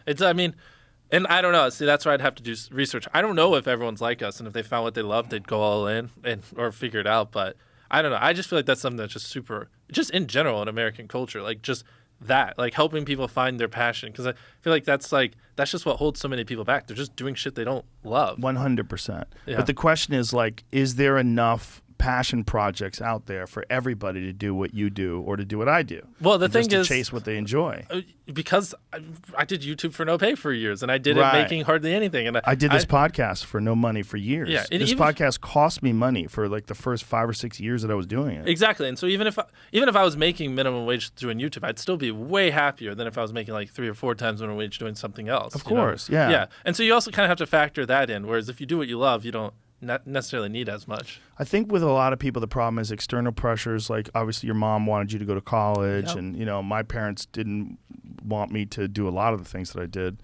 But luckily for both of us, we didn't listen. And I think that's the thing. It's like, Yeah. but how do you transfer that to a child? How do you tell a young kid coming up, you've got to learn how to be stubborn, and you got to learn how to know when you're right.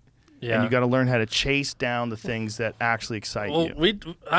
The flip side, we took some big risks. Yes. I know, I have a friend who actually I support, similar thing, all in, $50,000 in debt, channel didn't take off, whatever, and so he quit and like ruined his life. So it's like it's not all sunshine and rainbows. Not everyone's gonna end up like us. And so I pay him like $10,000 a month. He's good. He's not homeless anymore. But so it's like I don't know where the line is where it's like where we're not giving people advice that could potentially fuck them over, because obviously that even though you might be less happy, you have a higher chance of not being homeless by being a sheep and doing that stuff. There's a thing like that with comedians too, right? Because I have friends that I thought were really funny. And you're, going back a decade ago, like I remember hanging out with them at the Comedy Store going, 10 years from now, this person's going to be killing it. Yep. 10 years from now, they're no better off than they were then. Yeah. And I don't know why. And I don't know what it is. And they can be funny. I've seen them have really good jokes on stage, pretty good stage presence. But for whatever it is, they've never been able to get that real traction and then just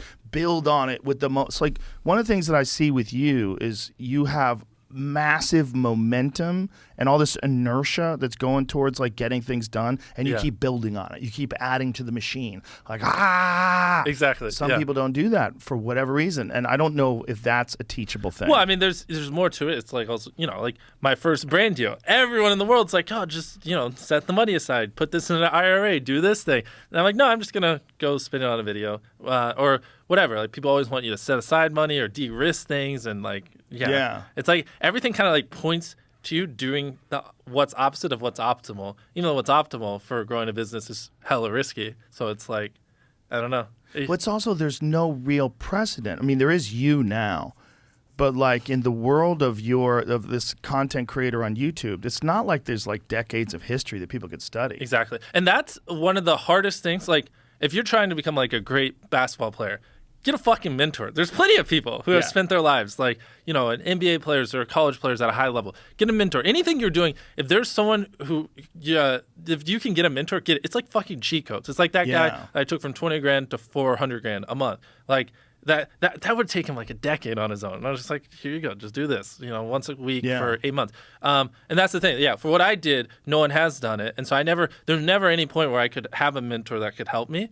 And I don't even know what you were saying that inspired this, but it is something that's like a pet peeve of mine. Like, bro, it's a mentor is a fucking cheat code. If you're in an industry where you can get one, get one. Like people, like a lot of people enjoy, if they're really passionate about what they do, they enjoy talking about it. They'll mentor you for free just because it's what they love. But what's fascinating about a guy like you is you didn't have a mentor and you became one. Exactly. Like you figured the system out. And my point would be like if I knew what I knew now, like 3 years ago, I mean, I'd be on 500 million subscribers or whatever. Like my growth would have been so much more extreme. It's like knowledge is just so OP, and like that's like I don't know, just one of my things that I just really want to drill in your fucking heads. It's like if you're in an industry where there are other experts, like just have them teach you what they just spent the last 20 years studying. Yeah. Don't you go on your own 20-year journey. Like just learn from them, then start your journey. You can learn so much from people that have already accomplished things. You can.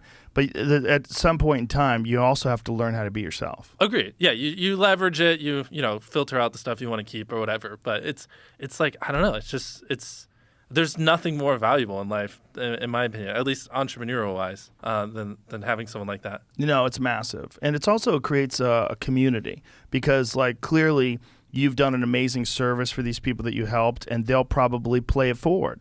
And if they pay it forward and then they do it for other people, like I do that with comics, and I see other comics do the same thing where they help other stand-ups and mentor them and take them on the road and give them gigs and give them advice, and you see it growing, and there's like a community that comes out of that that's also it's very valuable. Yeah. And fun, like new friends, whatever. Fun, friends, good times. Like that's one of the cool things about your videos. It's like it's not just you having fun. You have this whole gang of friends, and everyone's laughing and having a great time. And you look down, it's like 50 million views. Like holy shit! I know, like, which is beautiful on purpose. And that that environment, that feel is so hard to get because, you know, most people want to, again, with these big projects, you want to script it because scripting gets budget down, gets filmed. You can take a 50-hour shoot and reduce it to 5 minutes. Or, sorry, not 5 minutes, 5 hours if you script it, which you can also reduce your budget costs by like 60% if you script shit. And so that's why you don't see a lot of stuff like what we do because no one wants to do it authentic and just like let shit happen. And, you know, things can go wrong or take way longer. They just want to script it and then give you know, the boys lines and shit like that. But part of the things going wrong in your videos is what makes it fun. Exactly. Yes. Exactly. And that's why I do it the way I do, which is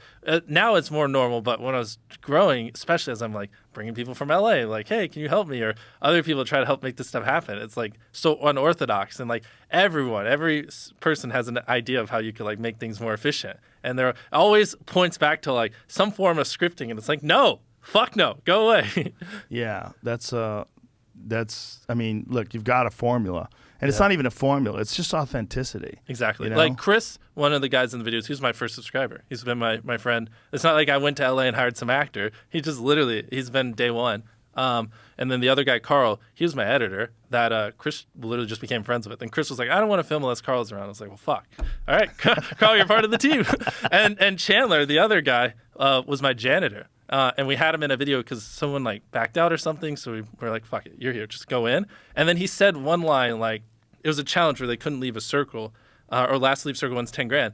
And he asked at one point, he's like, can I throw my poop at the other contestants to get them out? And I was like, no. But people thought that was the funniest thing ever, that he would think about throwing his poop. And everyone's like, we want the poop guy back. And so my janitor ended up just, you know, and then he also became really good friends with Chris as well in that video. And so now my janitor is one of our people. And so it's like, we're all just friends. And it's not like, it's not like we're hand selecting actors from LA or New York. It's literally just like, yeah, just random guys from North Carolina that get along well. Well, I think that's why it works because no one feels like an actor and everyone feels like just a regular person having fun. I guarantee you they're all hanging out right now, just like doing some dumb shit like watching anime or whatever. Like that's I know. I'm very grateful. And how we've gone this many years, this many videos, and they don't hate each other and they still are friends. I don't know. I feel like I've gotten a little lucky there. Is they legit hang out and do stuff all the time. I think it's a little bit of trickle down from the top too. Because you're so generous and you're so friendly and you have such a good time and you do enjoy this sort of camaraderie that like all that kind of it always is like whoever is like the head guy, it trickles down to everyone else in the environment. It makes it really does. Like you set the tone. Yeah, I agree. I'm grateful. Well, I mean, but it's like again, I got a little lucky. I didn't hand select or anything. It's just like, oh, we're all friends and somehow here we are. You know, now they all have millions of followers. We're all still friends, and they're not like divas or anything. And it's been good. Well, listen, man, it's awesome. I'm happy for you. I think it's cool as shit. I think it's an amazing example for people, and it's also it's for young people to realize that there is this path, and it's not just a path of like modern, you know, moderate success. It's a path of massive success, gigantic 224 million view videos, and it all is done by a regular guy. Yeah, you have to just, and you know, it's what is it? It's like if you don't find what you love, you're just not. You're gonna quit before you get to that point. You genuinely have to find what you love. If you get any takeaway, sorry, it's like a habit to look at the camera. So sometimes look at the camera. Like you have to find what you love because. If you find what you love and you obsess over day after day, week after week, month after month, year after year for a decade, you're going to achieve some form of success. But if you don't truly love it, you're going to quit way before you get like that compound growth and you really get ultra levels of success. So in my opinion, the easiest way to be successful is just find something you truly love. And yeah. Wise words from MrBeast. Last question. Why MrBeast? Where's that name come from? You know, Xbox Live? Like Xbox? Yes. Yeah. It just, when I was like 11, it was just like, it randomized and it was like MrBeast 6000. And so my username used to be MrBeast 6000 and then on Xbox. And then that's what I used on my YouTube channel. And then when I was like 14 or 15, I was like, why the fuck is there a 6000 in this? And but I was like, fuck, like, I only was getting like 100 views a video, but I was like, fuck, it's part of my brand. 100 views a video brand, whatever the fuck that is. Like, I don't know. And I had like this, I removed the 6,000, then I put it back, and I just like, every month I'd add it back and remove it, but then I'd drop the 6,000, and it was just MrBeast. Wise words from MrBeast, ladies and gentlemen. Thank you. Thank you for having me. My pleasure. It was a lot of fun. I really appreciate it. And congratulations. Now I don't have to keep listening to my fucking self. Sorry, Mom. Bye, everybody.